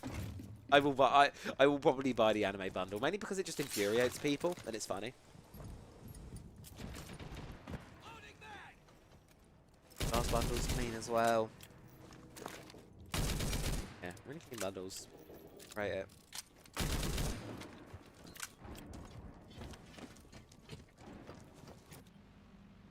Introduction of the Echo and this aggressive Echo. Things we love to see. Just using these yokai drones. You've got 3 of them now, so you can feel free to kind of extend them and play out a little bit more with them now. Just you've got that extra kind of fallback of you've got a 3rd drone. So you can have 2. Blame me for the anime bundles. I was like, straight, as soon as Elevate last year with the Uwu shield. Not this skin, unfortunately. It'd be a really good example, though. Be careful there, Kisu. Be careful there, Kisu-san. Watch it. Close to me. Yeah, I am the problem. We are the reason we get all these anime bundles. Like, we'll buy other bundles as well, but the anime bundles are the best. And the C4s like that, they are the best, especially on towards the Montaigne. If there's a person who don't want to lose this early on BME, it's going to be that shield, right? You can gain so much ground, so much territory, and a lot of your plan probably was built around pushing alongside him. You're not going to be able to do that so much anymore. You're aware of where this Echo is, but do you have a player be able to go around and dislodge him? See, BME, they're tunneling. That's what they want to deal with right now, but are they going to be able to find that person? You see, they're tunneling. They really want to deal with this Echo right now. As long as Kisu stays alive, he's going to be focused off this one. Innerton able to find one back, but 2 quick kills coming in here from Father's back. Brings my enemy down to their last 2. Koromomo trying to get in close here, but has been spotted out by the Echo. The call's going to be made. He pulls out the shotgun to try and finish the player off. He's going to be able to do it, and Father's back will take this game 8-6. First victory here for the evening on their opponent's map pick, no less. A close game indeed, but unfortunately, put aside of can you be my enemy? A bit of heartbreak there on their enemy's map pick, just robbing it from them a little bit in the last minute, in the last few seconds. Some really good performances from the team as well. 18-8 from Haru-san. Really good results. So with that one being said and done, that's map 1 of this series booked away, taken to the wayside, and Father's back. Incredible siege has been played from them. Side of this one, as we say, 1-0 lead going in towards the remainder of the series, which is the big thing for them. An absolutely huge number to have. You're going on to your own map pick now of Clubhouse, I believe it is, and that is going to be where you find yourself. You find yourself victorious. So, that being said and done, Mama's back. Look at that. The winner of the map, not the series. Do keep in mind it is a best of 3. We've still got a few more maps to play, but I'm going to throw things off to a quick break because Mr. Buffo Bob is almost ready. I don't know if he'll be here in time. He said, I just saw the messages and assumed that meant now. No, that means soon, he says. So he'll join us probably midway through the next map. Father's back has APAC has banging team logos and banging like some really banging team logos. Can Be My Enemy didn't have one, unfortunately, so we just have to kind of go with the placeholder like 6 square logo looking thing, but it's cool. It's still cool. He made an anime girl skin for the meta is cringe. Listen, oh Hotnicks, VP can't keep up with the current siege meta, so they have to keep up with the skin meta inside of that one. But anyway, we're going to throw things off to a quick break. We'll be back in just a couple of moments. Maybe we have Puffo Bob with us. Either way, though, don't go anywhere. We're just getting started.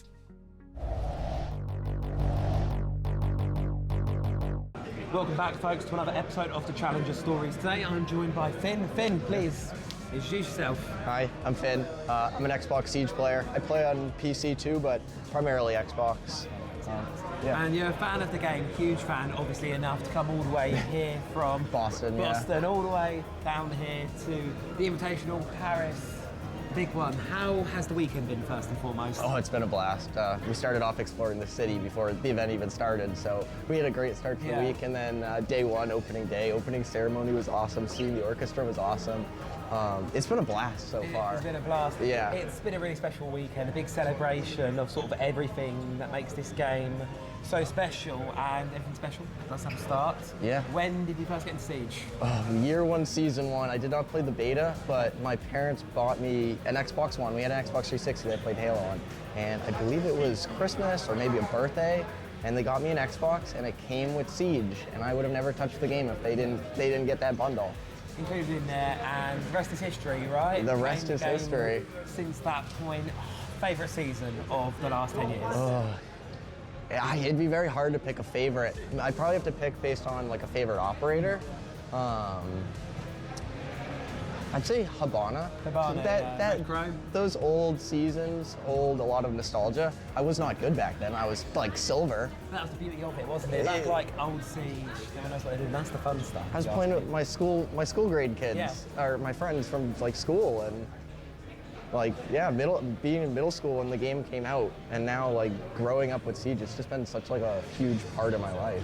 And when you first got into the game, did you ever imagine it would take you all the way over here to another continent? No. Being in an arena, watching people Absolutely not. No, if someone had told me that I would be flying 7 hours to go watch video games when I was, 15, I'd tell them they were crazy. Tell them they were crazy. And, well, you fly all this way. Why? What makes this game so special that you want to make this journey, make this commitment, and obviously a lot of investment as well? It's the community. Honestly, there's nothing like being surrounded by the Siege community. The atmosphere, the cheering, the chants, the friendliness, the people you meet, and the things you do. It's fun. It's rewarding, and I really do feel like a part of this community, and it's a really good feeling to feel like that. It's special what we have here in the Siege community. And we've had a lot of announcements this week, and the esports panel yesterday, all of that. Is there anything on there that perhaps sticks out to you as like the number one looking forward to? The new operator. I'm really excited for the solid state snake. It's going to be interesting. And majors next year, Salt Lake City, Japan, Brazil. Yeah, I'll definitely be Salt Lake City. I really want to go to Japan. I really want to go to Brazil, but we'll see what happens. Now, NA Major coming up next. NA team, who's your favourite? Oh, it's got to be SSG or M80. SSG, M80. Yeah. You think M80 are going to go for the sort of next major run? I could totally see it. Yeah? Yeah. I think there's potential. I would really love to see that team get another trophy. Yeah, because obviously it was a bit of a disappointment. I think their run here in Paris, it wasn't quite, I think, what a lot of people expected them to be. Major champion debuff. And of course, next year it's going to be such a special one, year 11. We've got so much great stuff on. And to the people at home, to perhaps the fans that are like on the edge of coming to one of these events, unsure of themselves, what would you say to them to get them to come here and make the journey? Reach out to someone who's gone to these events, ask them. I promise you they are all going to tell you that it is a blast. It is so much fun. Get a little group of people who go to these events and just go. It's a blast. It's the community that makes this game so special, isn't it? The people around it, not just what's going on in those halls, but what we've got here outside about going out and getting up to shenanigans in the evening after the event. I think we've got some shenanigans in the main hall going on right now, show match, year reveal panel, so I'm not keeping you much longer. Finn, thank you very much for your time. Enjoy the invitation.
Don't lie. Please. And here we are, map number 2 of the day. Clubhouse, Dubhouse, the map pick of Father's back. And, well, my father might not be back yet. He's coming back later. I have someone else coming back for the stream. Puffo, he's here. Yes. Yes, I'm here. Hello. How's everyone doing? How are you doing, Travi? Because you've already casted map 1 and you explained it as exciting. It was really good, map number 1. We had a really, really close game. You can see at the top there, 8-6. The scoreline sat for that one. So, really good game of overtime. Even first split, even second split in the end as well. But Father's back just able to keep their heads above water under that bit of pressure in overtime. Get themselves the victory. Now on to their own choice of map. This, on paper, should be a 2-0 closeout for them. But Puffo, we know this game, especially in APAC, isn't on paper. That is true, but we're heading into Clubhouse, right? Clubhouse. And do tell me exactly, it was, correct me if I'm wrong, but it was BME that won the first map? Nope, Father's back. Everyone thought it'd be BME. I thought it'd be BME. I thought it'd be Can You Be My Enemy? But no. Yeah, I saw like the one of the rounds before it ended, and I was like, oh yeah, it's probably going to be BME. But hey, Father's back. They have the opportunity to take this best of 3. And again, APL, different story to all the EMLs and SALs that we're doing. Yeah. And I like this region because of how different it is, right? It's a good region. It's a really fun, different change of pace to our normal side of Siege. Because there's a lot of default rounds, right? There's a lot of teams just relying kind of on the fundamentals, not doing anything overly flashy, and then just out of nowhere, we're going to plant the diffuser in 30 seconds, and you're going to like it. What more do you want? You don't get a choice. We're going to plant it. We are going to get it down. If all of us die in the process or not, we are getting that case stuck. It's a sacrifice I'm willing to make. We did have to go into a little bit of a quick rehost, and apparently a second rehost as well. So... we're not having fun with... It's always APAC ways. The APAC always has the tech issues. It's natural. Yes, but today is going to be the last day for any of these teams to try and make it through into Stage 3. So, again, a lot is on the line here. This is going to be the big one on the line. Of course, it's a round 4. This is a promotion game in our round 4 of Swiss, so I don't have the exact bracket for APL, unfortunately. But what this basically means is the winner will qualify on towards the playoffs, the grand finals. The loser does have one more chance later on today.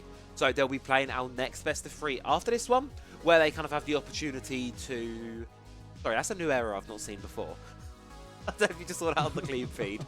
You've been kicked by R6 Shield Guard. That's a new one.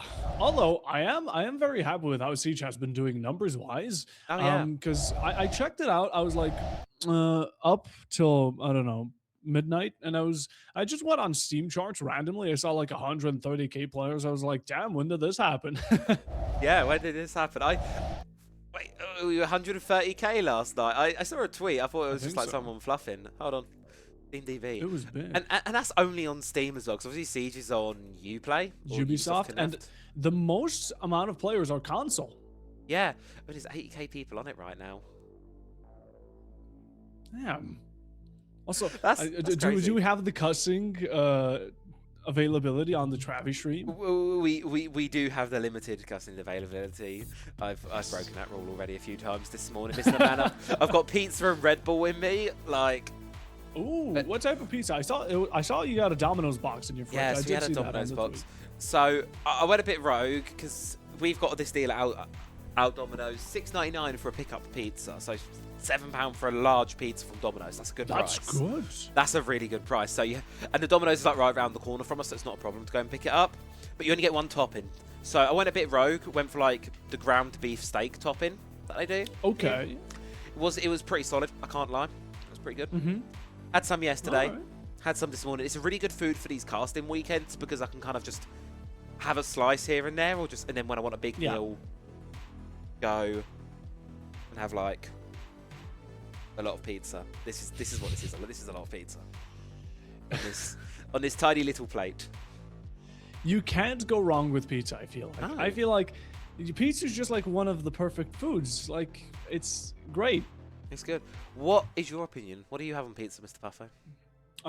Ooh, that's a good thing. Because I like myself, what we call it is like farmer's pizza in Slovenian. Farmer's pizza. So it's like, it's just normal pizza, but then you also have an extra layer of salami and eggs. Eggs on a And- pizza.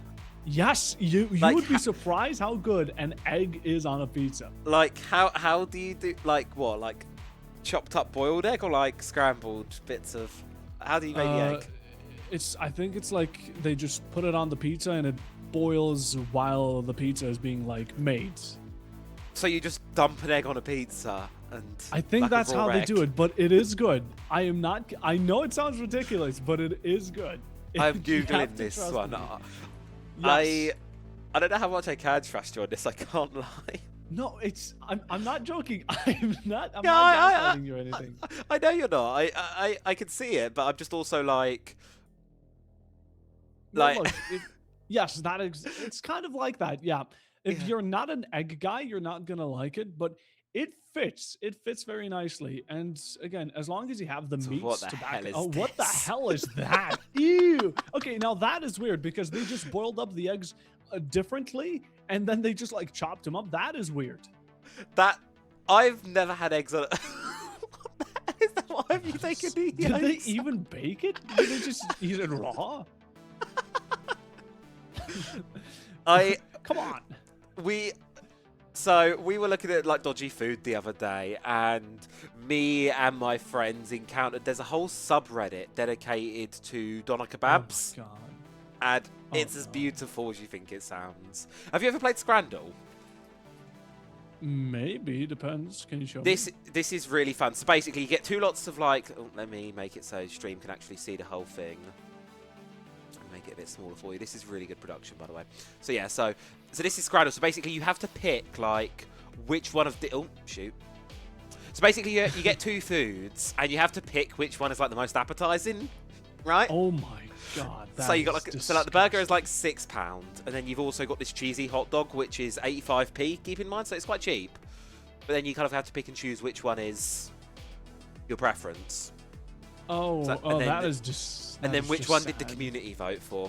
That's what you've got to do. So you've got to choose what your community went for. That's a really good. Whoever made this website is a genius, by the way. We're gonna speed run this because we've got 3 minutes. So you're just gonna tell me top or bottom, and I'm gonna click. I think I could forcibly eat that burger. Cheesy hot dog. It just looks too veiny and gross. 26% of people like the cheesy hot dog. Oh, what the? Whoa! What is this amalgamation? What the hell? Chicken curry burger again. I think the burgers are like you can force yourself to eat them more because it's not as open. It's like Got it right. Some of this doesn't look too bad. Like that at the No, bottom this there. one- That yeah, looks it's- edit. I'd eat that. I'd scran that. yeah, definitely. I mean, I think we can agree on the bottom one. Yeah. Yeah, of course. We can agree. We can honestly. agree on the bottom one. What are we doing, people? Pork and stuffing baguette. The hell is wrong with you? The burger looks somewhat like. But burger looks solid. £6 for that, actually. To be fair, and that might just be look, there you go. Look at that. That looks not like that's Oh. actually shown properly. That looks nice. Okay, yeah. I mean, I respect the creativity. I can respect the creativity, but that's as far as it goes. What would you go for, Travi? I'm going for the burger. I've got to go for Yes. the burger. I've become a master at this. What the hell is that? Okay, wait. Do you get the samosas like already bidden? Is that what they're trying to tell us right now? That he's No, like the chef making the. Oh, I want to know what the mystery scran is. that just looks like a block of cheese and like just raw salami just stuck together, not cut up, no nothing. Samosas, surely. Samosas. Yeah. We're 4 for 5 at the moment. We're not doing too bad. Or the burger back. Oh, okay. I feel like. I feel like the burger looks like at least cooked. The sausage Yeah. roll and chips just looks like moldy and Beige. sad. It looks beige as all hell, doesn't it? It's like depressed. Oh, what, How what tiny the is... hell? No, but you have to consider people generally took pictures of this food and said, Yeah. "Yep, this is it." You It." like submit your food to this website, which is like it's like everyone like the UK football lot all submit their food, and worldwide I think actually they all submit their food to this. Also, holy fuck, hot sauce. Like, I would what? not pay £10 for that. No, you go with a hot dog. Yes. Sausage and a crepe, no. That is.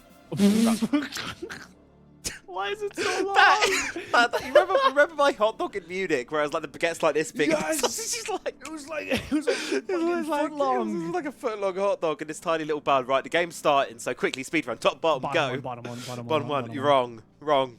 Oh my god. Top or bottom one, what are we going with? Pizza. You can't go wrong with pizza, right? Not It's going pepperoni wrong with the hawky porky. Oh, you got it right. There we go. 7 out of 10, good scrandle. And Puffo Bob, All right. good There game. we go. We got there. We Round got cue. there. A good game of Scrandle. I'm definitely gonna. I'm gonna write that down. That is such a good game. Thanks. That's for a showing really it to me. that's a really fun one to do. Like you do get that was honestly like a mid scrandle. I can't lie. Probably not the best scrandle I've ever seen. Yeah. But it was an all right scrandle. It does the job. It does the job. Anyway, Siege, right? Right. We're going into Clubhouse, Dubhouse SO teams. But Travi, I think we both agree that this is a map where something new is not expected to happen. But hey, we're always open for people to prove us wrong, which they never have. But hey, I think APL is the right region for that. I was about to say, if any region is going to innovate Clubhouse, if any region is going to like do something funky here, it's going to be here in one of these APAC games. It has to be. Like, they might change up on something. We are seeing the Scopos brought in. She's probably one of the newer things on this map, but since this buff she's had, she is actually really good now. I do like her. Yeah. Okay. And this, Wait, which buff did she receive? she can. So she's now free speed. So she's pretty fast now, which is helpful for her kind of role. And she also has the like a Rooney punch, so she can make big holes in walls and punch hatches quickly. Wait, really? So- That's okay. So it's not like crazy game-changing stuff, but you know what? It's a nice little thing to just nudge her in the right direction. Yeah, I think it's the similar type of additive as they did with the Mozzie Shorty. It's just a useful thing out on her field. And, you know, 3 speed as well for, like you said, her role. Honestly, very complimentary. But hopefully, we're going to see this type of duality between roam and roam clears right now as we see the demos. And also the newest addition to Rainbow Six Siege, our beloved Solid Snake. Solid Snake, I love him. We've seen a bit, as I said earlier, we've seen a little bit of him from Turks. It was actually Father's Back that kind of teased him on the previous map. They brought him out once, and then he died to a spawn peak. So we didn't really get to see much of him. Hopefully here, we will see through as the attack kind of make their roam clear presence known, and this is where he's excelling, right, Puffer? This is what you want to bring him for, this kind of quick, fast clear. Yeah. Normally, you'd have pre-placed drones, but again, we do have to consider, can you be my enemy or bringing around that Mozzie to deny, such as already quite the quick entrance by Father's Back, especially the buck here. Okay, Zakura taking quick shots, not going to connect much, but we speak of the devil, he's going to take out Dukov, and that's already that red player gone off. Yoshikio is trying to find retaliation, does so, the nade sent his way, but he can back off for now. Really difficult stuff now for Can You Be My Enemy. They find themselves juiced down to just 2. The Clash deciding, no thank you, I don't want anything more to do with that. Top floor, back down towards the basement. We will run, we will hide. And now you've got this inevitable waiting game. Half the round left to play for here. Father's Back, I think they're going to choose to just lay off the pace a little bit here. Go through the regular kind of notions. You've got the map control. You don't want to overextend yourself. Why this Clash is peaking on his own, I'm not really too sure. It is one of those mysteries, I guess we're never going to find out, but if you can find an isolated player on somewhat of an even ground towards that lobby side, I guess placing the shield on your back, going for those ones might be ideal, but again, it's also capturing information, so Boko can then hold an off angle, different one that's not being covered. The death mark is going to reveal the position of that Goyo, and now Others back, they can start prepping up for this execution, although there isn't much they're going to be faced with as there's only 2 players remaining on the defensive. Exactly. 2 people left to go at this point on the defense. It's more just a formality, kind of going through the default clubhouse stuff here on anything for the side of Father's Back, rather than something they really need to be doing.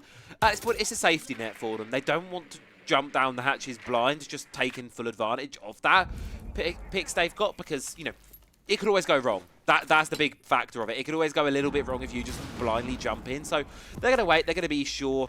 Goyo, the one with the gun, he's going to be shut down before the death mark even connects. Koromomo left with the clash. Nice little 360, but not able to find the mark. You're left on a sliver of HP, cornered in the objective. You're not even going to be able to find your one. I have to respect Koromomo there, using the bikini body invented turtle strategy, putting the shield on your back, blocking a couple of those bullets, and then swinging around. It really was a very favored meta back in the oldie days of Rainbow Six Siege, but again, that is far past us, although still lovely to reminisce of it, as now the opening round for Father's Back, and very deservingly so. I mean, they cleared quite quickly, they got themselves those opening kills, and while though the aggression from Can You Be My Enemy was, well, overwhelming for the moment, again, that Mozzie finding the refrag was good. It was only lasting for that split second, and well, the attacking side quickly regained all that pressure. Now on towards round 2, heading up to bedroom and gym for the second one. We're going to be seeing the defense. They're still playing around this clash, right, Puffo? I think she didn't get to really get any use out of her too much in the last round, because by the time she came to join the front line, her team was kind of dead. So we're just gonna kind of like let that one slide under the radar, give it a second go. On this one, we're also seeing a Denari introduced, and I'm loving how much teams are really adopting him lately in the quals. Yeah, the Denari has been, I mean, in general, I think we already saw it about half a year ago, especially when Geeky started using him very early upon his introduction, and teams have adapted him not only into other regions, but also in general, they've been improving him. Especially we see it in APL, right? There's been a bit of lineups already getting adapted upon what is the better spot for a Denari. And again, he also comes in quite handy with that secondary shotgun he holds to make head holes and such. But for now, I do wonder what the site pick is going to be, because right now, you'd expect that bottom floor to be favored by the defenders usually, but you know, Father's Back right now will face Can You Be My Enemy on Cash and Master Bedroom. Well, stop, we're going to go. Pack just going to start to work their way through Cash now, start to slowly make their presence known throughout the map here, push up through the rafters with the Capital, just going to be making his way through. Now, you've got the Azami on the defense, that's going to give you that kind of opportunity to reset yourself. You pop that Kiva barricade down, you've suddenly got a bit of a fortress, a bit of a position to play around in front of you, not to mention the Clash as well. So it's quite a bit here for the attack to kind of chew through. Equally so, I'm surprised to see the defense relegating the position so early on, not really wanting to play too much of a fight here on the Cash. There we go. We're going to let that space be taken by the attackers. Again, like you said, just let it be. The space earlier was contested by Can You Be My Enemy, and it went very heavily against them. So for now, they're just going to play it safe, back off, and let the attackers do their own things. But again, you have to keep in mind that once you're closed into the site, there isn't much getting out, and Bokeh here looking to contest the Maverick in his own field, to spot him eventually. A bit of damage is going to be ticks away from that HP, but not much more than it. No, 4v4 position direct trade there, just Darkov taking one down will also be taken in the process of it. So it's just a waiting game right now really to kind of see what happens on through here beyond this point. Outside on the highway position is going to be this solid snake operator, bringing the DMR to the table this time. Oh, can see the head. Can you hit a headshot? Oh, yes, you can. Bye-bye, Hinnerton. Taken on down. Immediately trying to find some response back. It's going to be Koromomo, but unable to make the shots hit. Charging into sight now, the attack. There we go. Dora's going to pick him up. The plant is going down. A C4 attempted, but it finds no value, sadly. It was a bit of a last-ditch effort with no backup on information. The Clash is going to pull out that secondary, but at this point, a 4v2 once more delivered. A tail that we've seen in the previous round, and maybe tails might just end here. Final two just going to rush and barge on in. Koromomo maybe doesn't have the information once around the corner. I was wrong. Azakura is going to fall. Haru just find Koromo in return, but again, it's one player against these three, and this is just an unforeseeable, or rather an unpredictable event. 20 seconds, and Travi, I don't think this is going to lead to any victory for the defenders. No, I don't think it's going to. It's very unlikely here. Shut on down there. Father's Back just picking up kind of where they left off on Cafe Dostoyevsky, coming in towards this map too, just bringing that pace, bringing that momentum. We actually saw them be really, really good, and I think I just saw a glimpse of it in the corner there. Tactical timeout now to be called here by the side of Can You Be My Enemy, because I think they're realising now, Pavo, this is the first time this game's not felt close. Map 1, it was a slog. It was a back and forth. It was that kind of really good engagement between the two sides.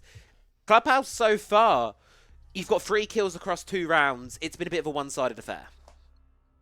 It has been, but again, it's more as these teams might just find it a bit more comfortable on Clubhouse, because if you know Clubhouse well, you can certainly adapt and maybe even overthink your enemies and their shooting capabilities with strategies alone, which is something that we have been seeing from Father's Back.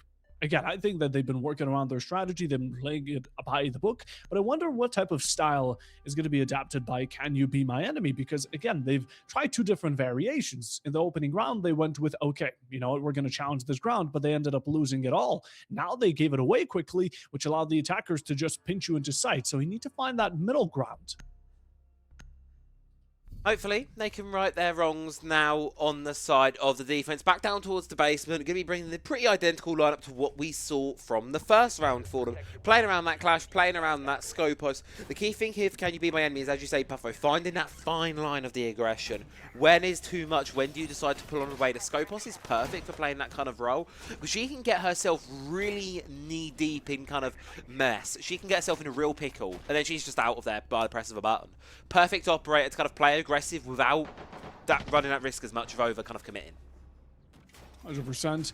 And again, the Scopos, it's a great pickup. Like you said, like, you can just get back down to sight if, of course, available. I am going to be a bit more concerned as for what Father's Back is bringing to the table, because normally you don't get to see these types of operators. There is going to be that double shield commit. I do believe the line swapped out, so the Golden Trio does not come around, which is something that Tiaki mentioned. I love how Tiaki brought up to attention that if you bring 2 shields, as in the Blackbird, the Blitz, both in yellow, and the Lion, normally also the Finka, you would have that golden triangle, golden square-ish like composition, but we're not seeing that, although we do also get a Glass, which on a map like Clubhouse is quite unusual.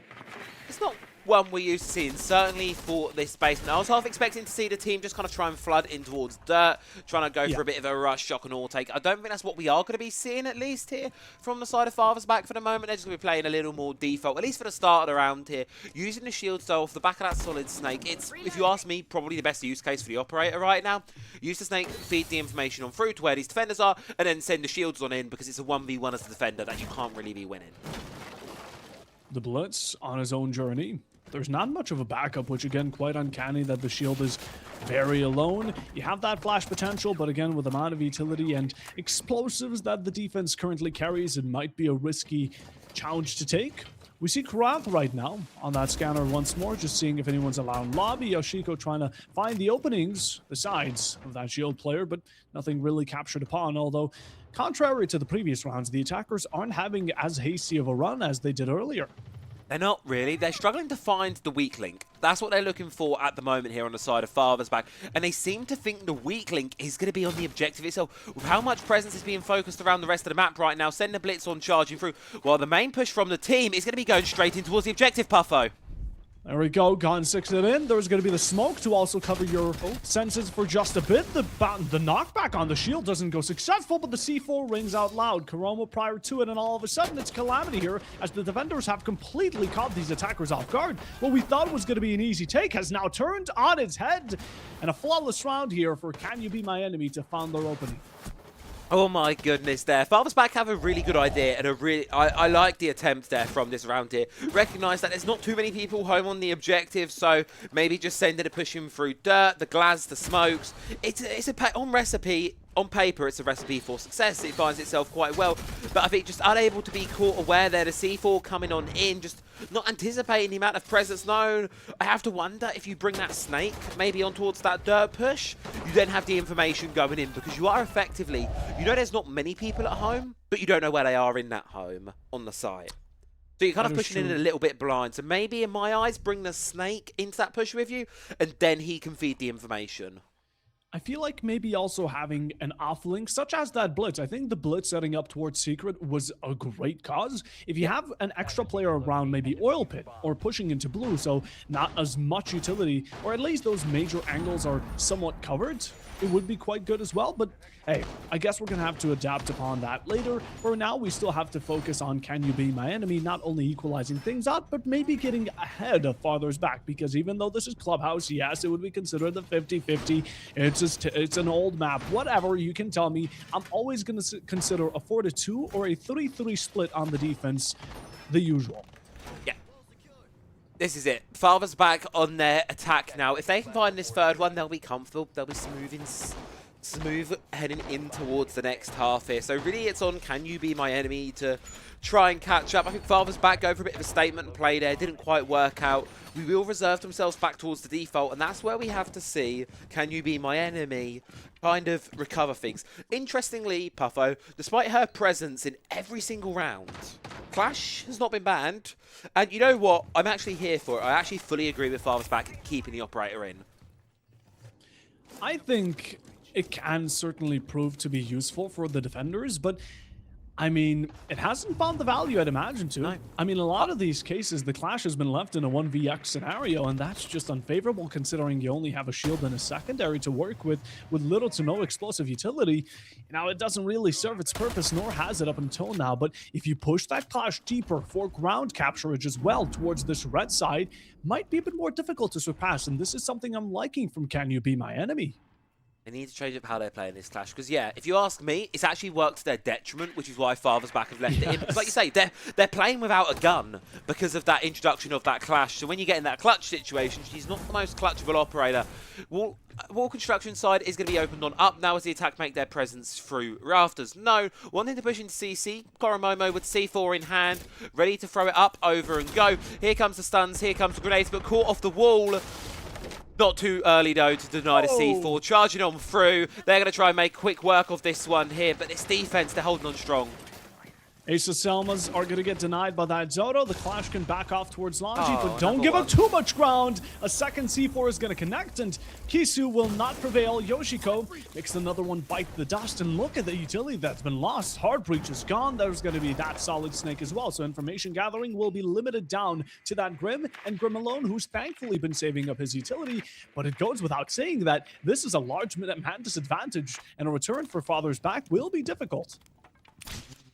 Tough comeback lies ahead of them right now, having to push through this construction side here. This Clash is going to be holding inside of Logi there, trying to deal with any shenanigans if the attack decides to go for a backstab. Ultimately, what this leads them into is a very one-dimensional push, because you have your options to go for the condor, or you can play on the rappel outside from highway, hop in through the window, see what you can do there.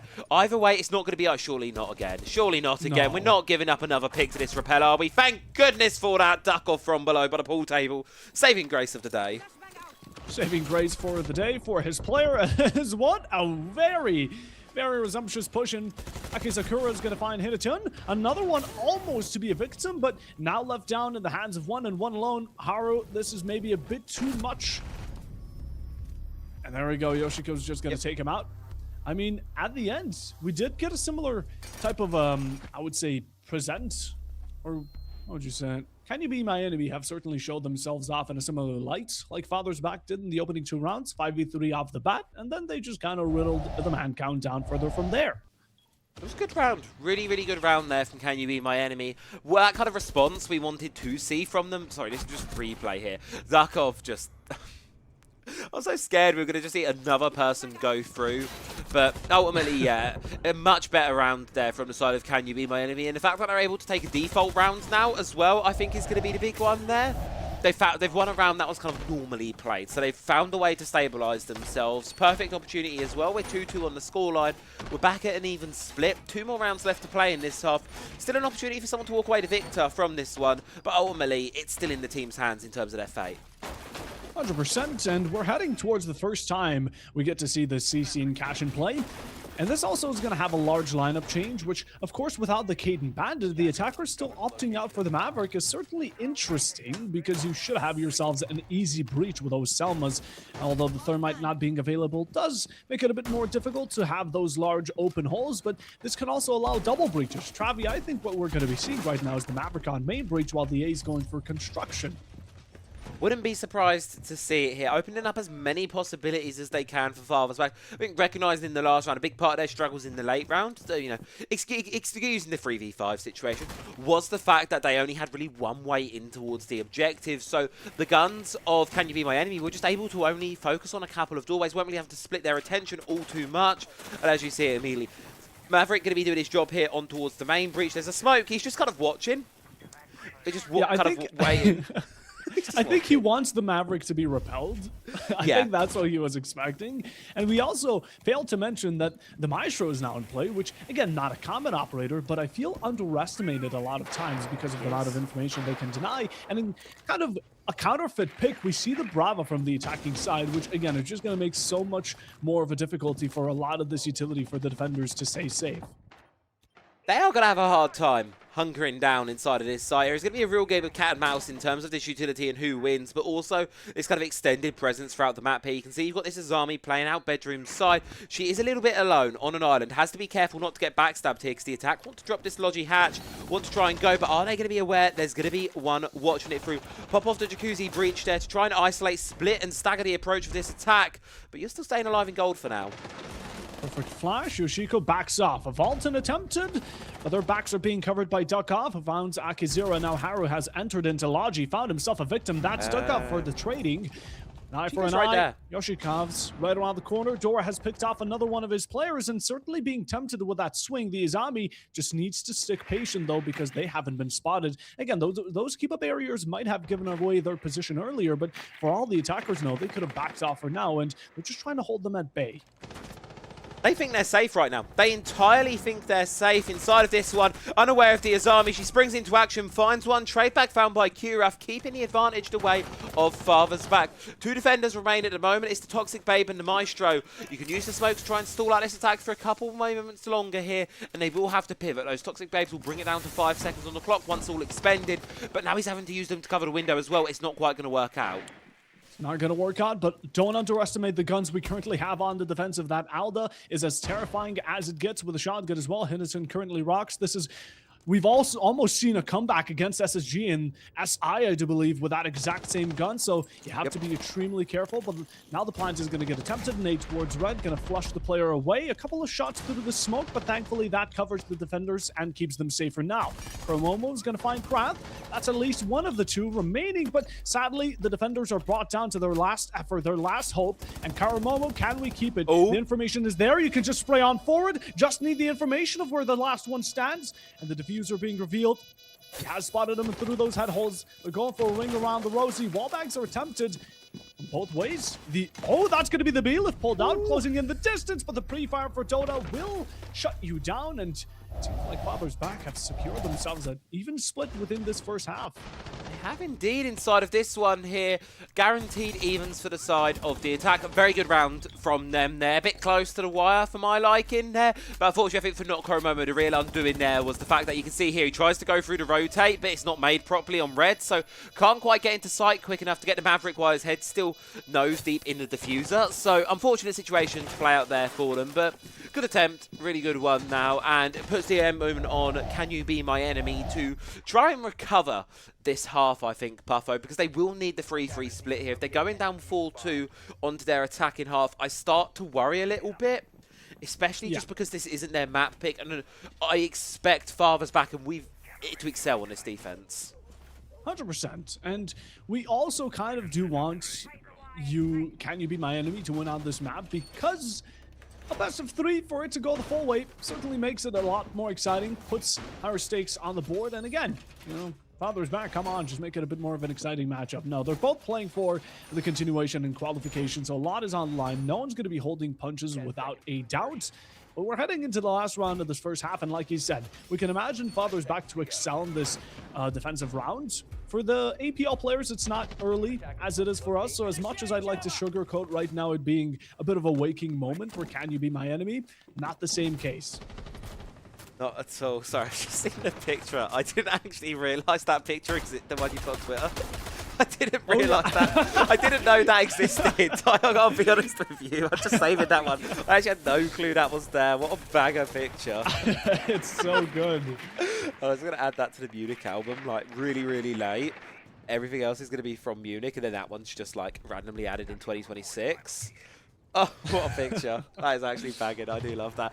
Anyway, siege at hand. Monty, Rafter's door. He can see the player on the top of the garage. That's going to be the Skopos. Sometimes you have an Azami in this position. In this case, it's going to be the Skopos, because when things get a little hot, she can just try and dip away. But I don't know if she's going to want to. She will. But Boko, Koromomo from underneath, trying to go for something from Oil Pit, will be punished. Look at Yoshiko, though.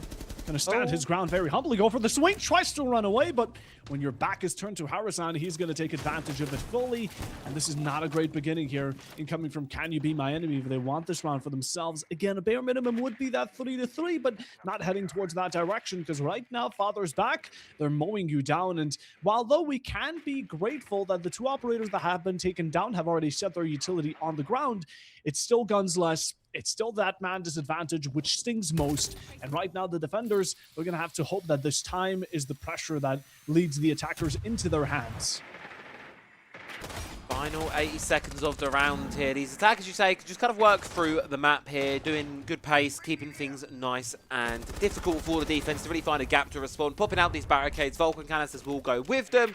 Stalls out the attack for 20 seconds, but equally you'd rather stall out 20 seconds now than when there's 20 seconds left on your clock. The clash does still stand for the defense here, and this might lean into what we said about her being kind of a detriment to this defense, right, Puffo? Because effectively without her, in terms of gun count, you're now playing a 2v5, and that is not a good situation, especially when the attack have a shield of their own. Yeah, it's going to be real difficult. Again, now Dukov is trying to take these challenges, but the timings for Can You Be My Enemy have just been unfortunate. So that's the second one within this round as well. And now the Monty's trying to get aggressive as well. Everyone wants a piece of Hinatun right now, but he's dealing the pieces instead, although he does eventually fall. And, well, once more, Kuramomo on that clash. A last man standing and a lonely number one just sitting back in sight, being stunned, flashed, damaged. And there's not much that can be done. The plant here will not be denied, not even attempted. There is that back, and you try to pop the Goyo canister, but Krath is going to finish you off. And 4-2 for Father's back. They're off to a good beginning within this matchup. Phenomenal start to the half here for Father's back. Really seeing us and showing why this is their map pick of choice. The one that they wanted to go to. Well, they've proved us right. They've proved us why they wanted to come here. Seeming really comfortable here, even on their attacking side. And Puffo, this was a map that I actually got to watch Can You Be My Enemy on the other day, playing up against OCS Hiroshima.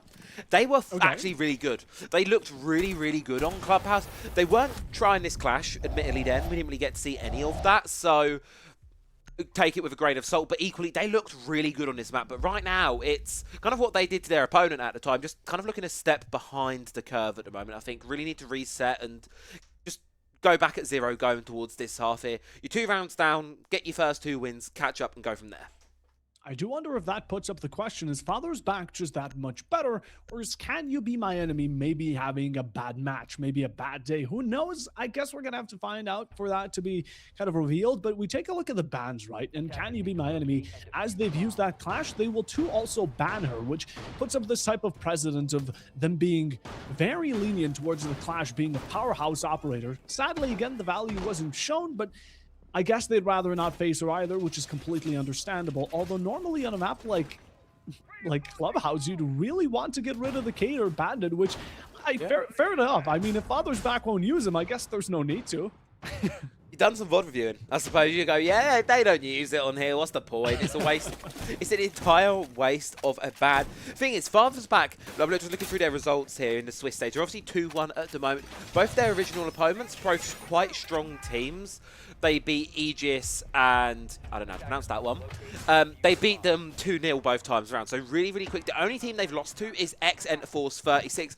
But that is a roster of powerhouses within this region. You've got players like Mao, Mugi, Akuzu. Some really, really good players on that team. And they're 3-0. They've qualified already. So they've only actually dropped 1 game so far. And it was the very strong opponent. So Father's back have had a very good run in terms of themselves. Yeah, no doubt. I mean, even so, they're right now showing what they're capable of against a team that you've has displayed dominance on this map, that has displayed dominance yesterday. So Can You Be My Enemy right now in a spot where their attack needs to be what carries them over towards this overtime or regulation victory, which again is going to be a far cry of what the current result shows to be. As of the moment though, quick breaches right now. Akizakura is going to look to challenge those and even the meanwhile do his job of taking care of the drones. Elsewhere though, it's Bokeh who ends up taking the first fall to Kriurath's shotgun. Big loss inside of that one, taking the vertical out early onwards, because you're no longer going to be able to kind of apply that pressure downwards as much as you would maybe like here for this attacking side, meaning that you're going to have to kind of funnel through doorways, funnel through hatches. It's not ideal. It could be worse, but really going to be a critical loss for them. especially in this roam clear, as the defense are just able to slip away with another one. This Scopos still going up large. Malusi joining the fray as well. Puffo, this attack's not even got started, and it already feels a little bit over.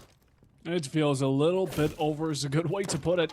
I mean, 5-2 is what we're looking at. And again, that's a round away from match point. The amount of pressure that Can You Be My Enemy are currently receiving is going to be difficult, as just kicking him out while he's down. Dukov now going to be a victim to the laying down Haru, who's right around the corner. Another player as well, as if it wasn't enough. A cherry on top for that verticality. Can you stop adding layers? This man's already 6 foot under by this point, and you haven't even done the deed. He's going to line scan skedaddle out there, and maybe this could be used as a pseudo-tactical timeout. Whatever the case, though, this is round over, Travi, and right now, Father's back are looking solid. They are looking rock solid right now. Rock solid Snake. Sorry, snakes. What? Snakes. What? Stop that. I'm trying to get the Metal Gear puns in there and the references. It's really not working. But we're just going to get to have a nice little look, courtesy of Ohotniks here. Ooh, I like that. That's a cute little charm. That's cute. Yeah, it's really nice. The dog could be. Yeah, it's quite cute, and just lie and just having a hug on the wall. Just kind of, I feel like headcanon wise, he's just like there comforting himself. Like it's okay. 20 seconds, and I have a team back. Am I permitted to make like a really bad pun? I will let you off. All right, lion is laying. You know, like he's laying down, but he's lying, so it kind of sounds similar. He's lying down. Yeah. Next time we see me, just like publicly execute me. Oh, that is disturbing, by the way. That is really disturbing. Oh, dearie me. That's what's going to happen to me after that pun. That's what I'm going to do to you. I'm going to get your head and just bosh it on a wall on one of these maps. Dude, that'd be cool for your background, though. That'd be like a cool setup. That would be quite cool. I mean, don't get me wrong. I don't know if Ubisoft and Mitch would have problems with that. Like, I don't know if... I have a feeling decapitated human heads specifically are against Twitch TOS. Yeah, I was going to say, I don't think it's limited to Ubisoft admins or Blast admins. just Twitch will just nuke me out of existence. But, Travi, we are going to, again, an unforeseeable future here towards Clubhouse, at least compared to what Cafe Dostoevsky seemed to be. And 5-2 right now, not the best. And Oho also typed woof in chat, which is, I'm assuming, correlating to what we've just witnessed. Wolf, yeah. The decapitated dog. Ohotniks is the big dog. He is the big dog. He is the big dog. Saw that one again in... Oh, did you end up getting that signed in Paris? Because I know you brought it to Paris with you, and then we bumped into him in the meet and greet line with the talent again, trying to collect some more signatures on the bleated pillow. Yeah. For those that don't know, Ohotniks has this pillow with, I believe it's links on it. Because on EML we had these pillows, and Lynx was on one of them. It has Lynx's face on the front, and on the back it's just got written "Big Dog." Yeah, it's like the cast, like old EML pictures of casters, and then like, can I show it on stream? Can I show it on stream? Yeah, show it on stream, please. I'll wait for him before I throw his face on stream, but I need to find this picture. It's important. If I cast the game, I'm searching. All right. In the meanwhile, though, we're going to be taking a look at once more Father's back, taking good advantage towards this Rafter side, expanding themselves man count-wise around the CC side very heavily. As a run out here, and Yoshiko is going to feel the most of it. A blunt side and a lot of damage towards your shield operator, which is unwanted. I'm imagining the shields want as much HP as they want, but truly shows Father's back and their confidence, how much willing they're swing. And now Kurath is going to back off towards red. Seems like safe and sound he's able to get out of there, but Akizakura doesn't find himself in a good spot, now crossed out from main breach from that red side, and just hoping that he doesn't fall victim to all this utility that's assumingly about to go his way. Assumably, you're going to get some utility going through his way as well. And now it's just going to be a case of waiting down this one. You see the player here on side of red wanting to try and take the challenge on towards him, but no, not going to be able to find anything just yet. Though, like you say, it's that chip damage, isn't it, Puffo? These shields, they're getting a bit beat and battered. Yeah. Another keep a barrier to lock the Monty from that exit. Now this is genius. The C4 right above him, the impact to open him up, and it finds the player behind him. The Flores was a bit too close to that shrapnel and will fall victim to it. But just to add upon that, Krath is going to take out Yoshiko, and it's all falling apart here for Can You Be My Enemy. It's all going absolutely disastrously right now for this attacking side, and it just goes from bad to worse. Kurath, another flawless round. My Goodness gracious me, Buffo. They're just decimating them right now. On towards map point. Tactical timeout did absolutely naught. Yeah, I was editing it and I didn't realise it was on the stream. Like actually live. I thought it was on the preview window. It was on the main window. But yeah, so this is the pillow. Big dog. That's big dog. And then on the other side of it, you've got Liggs' face. It's a really beautiful pillow, but it's now signed by like all of the talent. So like all of the talent have now signed that front side of it. It's such a good one. I love it. That It's a first bagger. picture looks like he's like he wears the skin of Lynx. It's kind of disturbing. Is Oho a Yeah. skinwalker? Probably. Is he a chill one? Absolutely. You have a habit of accusing everyone in this scene of being a skinwalker. Like I saw you yesterday. You're attacking Dianic's cat. Yes, okay, Merlin is a skinwalker. I'm telling you at one point, listen to me, Dianic is going to wake up at 2 in the morning and that thing is going to be on its hind legs, grown to 2 meters tall, and start talking in some weird Latin language. I know it will. I don't trust Merlin. Cute little feller, and I'm afraid of saying too much because it might come after me as well. Chill skinwalker. It's the nicest thing. It's Buffalo's such a ever said funny to me. term as well. I don't know why, but I find it like such a funny term. Oh, it might be one of the nicer things I've heard him say to people, to be honest with you. What do you mean? Hot Nicks? Oh, yeah. I mean, Hot Nicks, you know, I love Oho. We We all love Oho. Oho. We Who all love doesn't? Oho. Who doesn't love Oho? Everyone loves Oho. Big shout out to Oho for the lovely love guy he is. And also getting up this early in the morning to observe Yes. for us. That's a really nice one as well, because not everyone would do that. Get Oho into T1. Yeah, let's do it. Let's get the whole stack in T1. Why not while we're at it? It'd be funny. That would be pretty funny. Oh, that would be actually very funny. But, Travi, I'm sad to say that right now, I have a small assumption that maybe we might be seeing a comeback from Can You Be My Enemy? Although this is still match point they're facing. They got themselves the opening, and honestly, I think the openings mostly have indicated where the round result might end up being.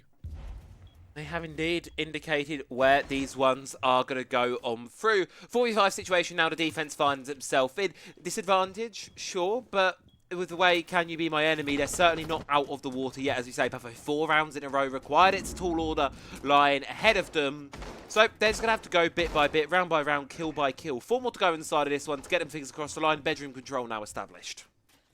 Bedroom control established. Yoshiko looking to further upon that with construction as well. Drones in front, and right now, Can You Be My Enemy just leaning back towards these main stairs. I do appreciate they don't have a dedicated flank watch, but those claymores should suffice. Yin Candela's there just to cause a bit of chaos around sight and make the defenders second guess themselves, which also could be starting a bit of setup towards a bottom floor push. I'm imagining Bokeh might want to set himself up towards these red stairs, but Q Rather is going to be there to meet him lobby side, and it's going to be a difficult challenge to take with a mere shotgun. It is a very difficult one indeed, but it's actually the factor with the DMR to be shut down first there by Akizura, just falling down a little bit early on there. There goes the Flores, trying to go for a pivot down towards the bottom floor here. Not really working out for this attack, and it now flips the advantage around the other way. So it does. Bokeh has 2 more Candelas. He's willing to expand one to get this lobby control, or maybe at least close the distance so that shotgun can actually do its job. There we go. He's up close. Still has that Reaper secondary, but it's a disadvantageous gunfight to take, and all of a sudden it's gone wrong. No bullets in that chamber, and Harasan will take full advantage of it. It is going to be Father's Back who win out not only map 1, but the second one even more so dominantly, and claim this best of 3 for themselves. They will get the job done. Nice, quick and simple there. Father's Back, great result from them. Pressed a little bit, sure, had a little bit of difficulty inside of map 1 especially, but map 2 of the series, it was nothing if not a quick one there. Really good play there from their side. They will be qualifying on towards the finals of the Challenger Series for 2026 now, in amongst the top 8 for their region, with 3 spots for APL on the line from North. So really, really good chances for them to make things a little bit further, earn their spot in and amongst the very best here of this kind of Japan, Korea, North region that they find themselves in. So really good stuff from them, but for Can You Be My Enemy, it's not over yet. They've got one more chance. They've got one more chance, and oh, Travi, there we go. It's going to be the winners. For a second, I thought we were just going to have the background You have a No. very nice setup here with the prod and stuff. It's very clean. But yes, that is going to be your winner. Father's back. They get the best of 3. This is going to be the first one today. And one more remains, if I am correct. It does indeed. We've got our final round of the Swiss stage here coming in for the APAC North region. It's going to be a little while before that one does indeed happen, so we've got a little bit of a break to just kind of chill, just kind of relax, wait for that one to come on through. But ultimately, at the end of the day, Father's back are qualified. They don't have to play anything else today, which is going to be good for them. They can have the rest of the day off, wait till next Friday. Now we just have to wait until this next round, of course, because it is Swiss Puffer. We have to wait for all of the games to finish. I have to wait for all of the games, and I don't think there's enough.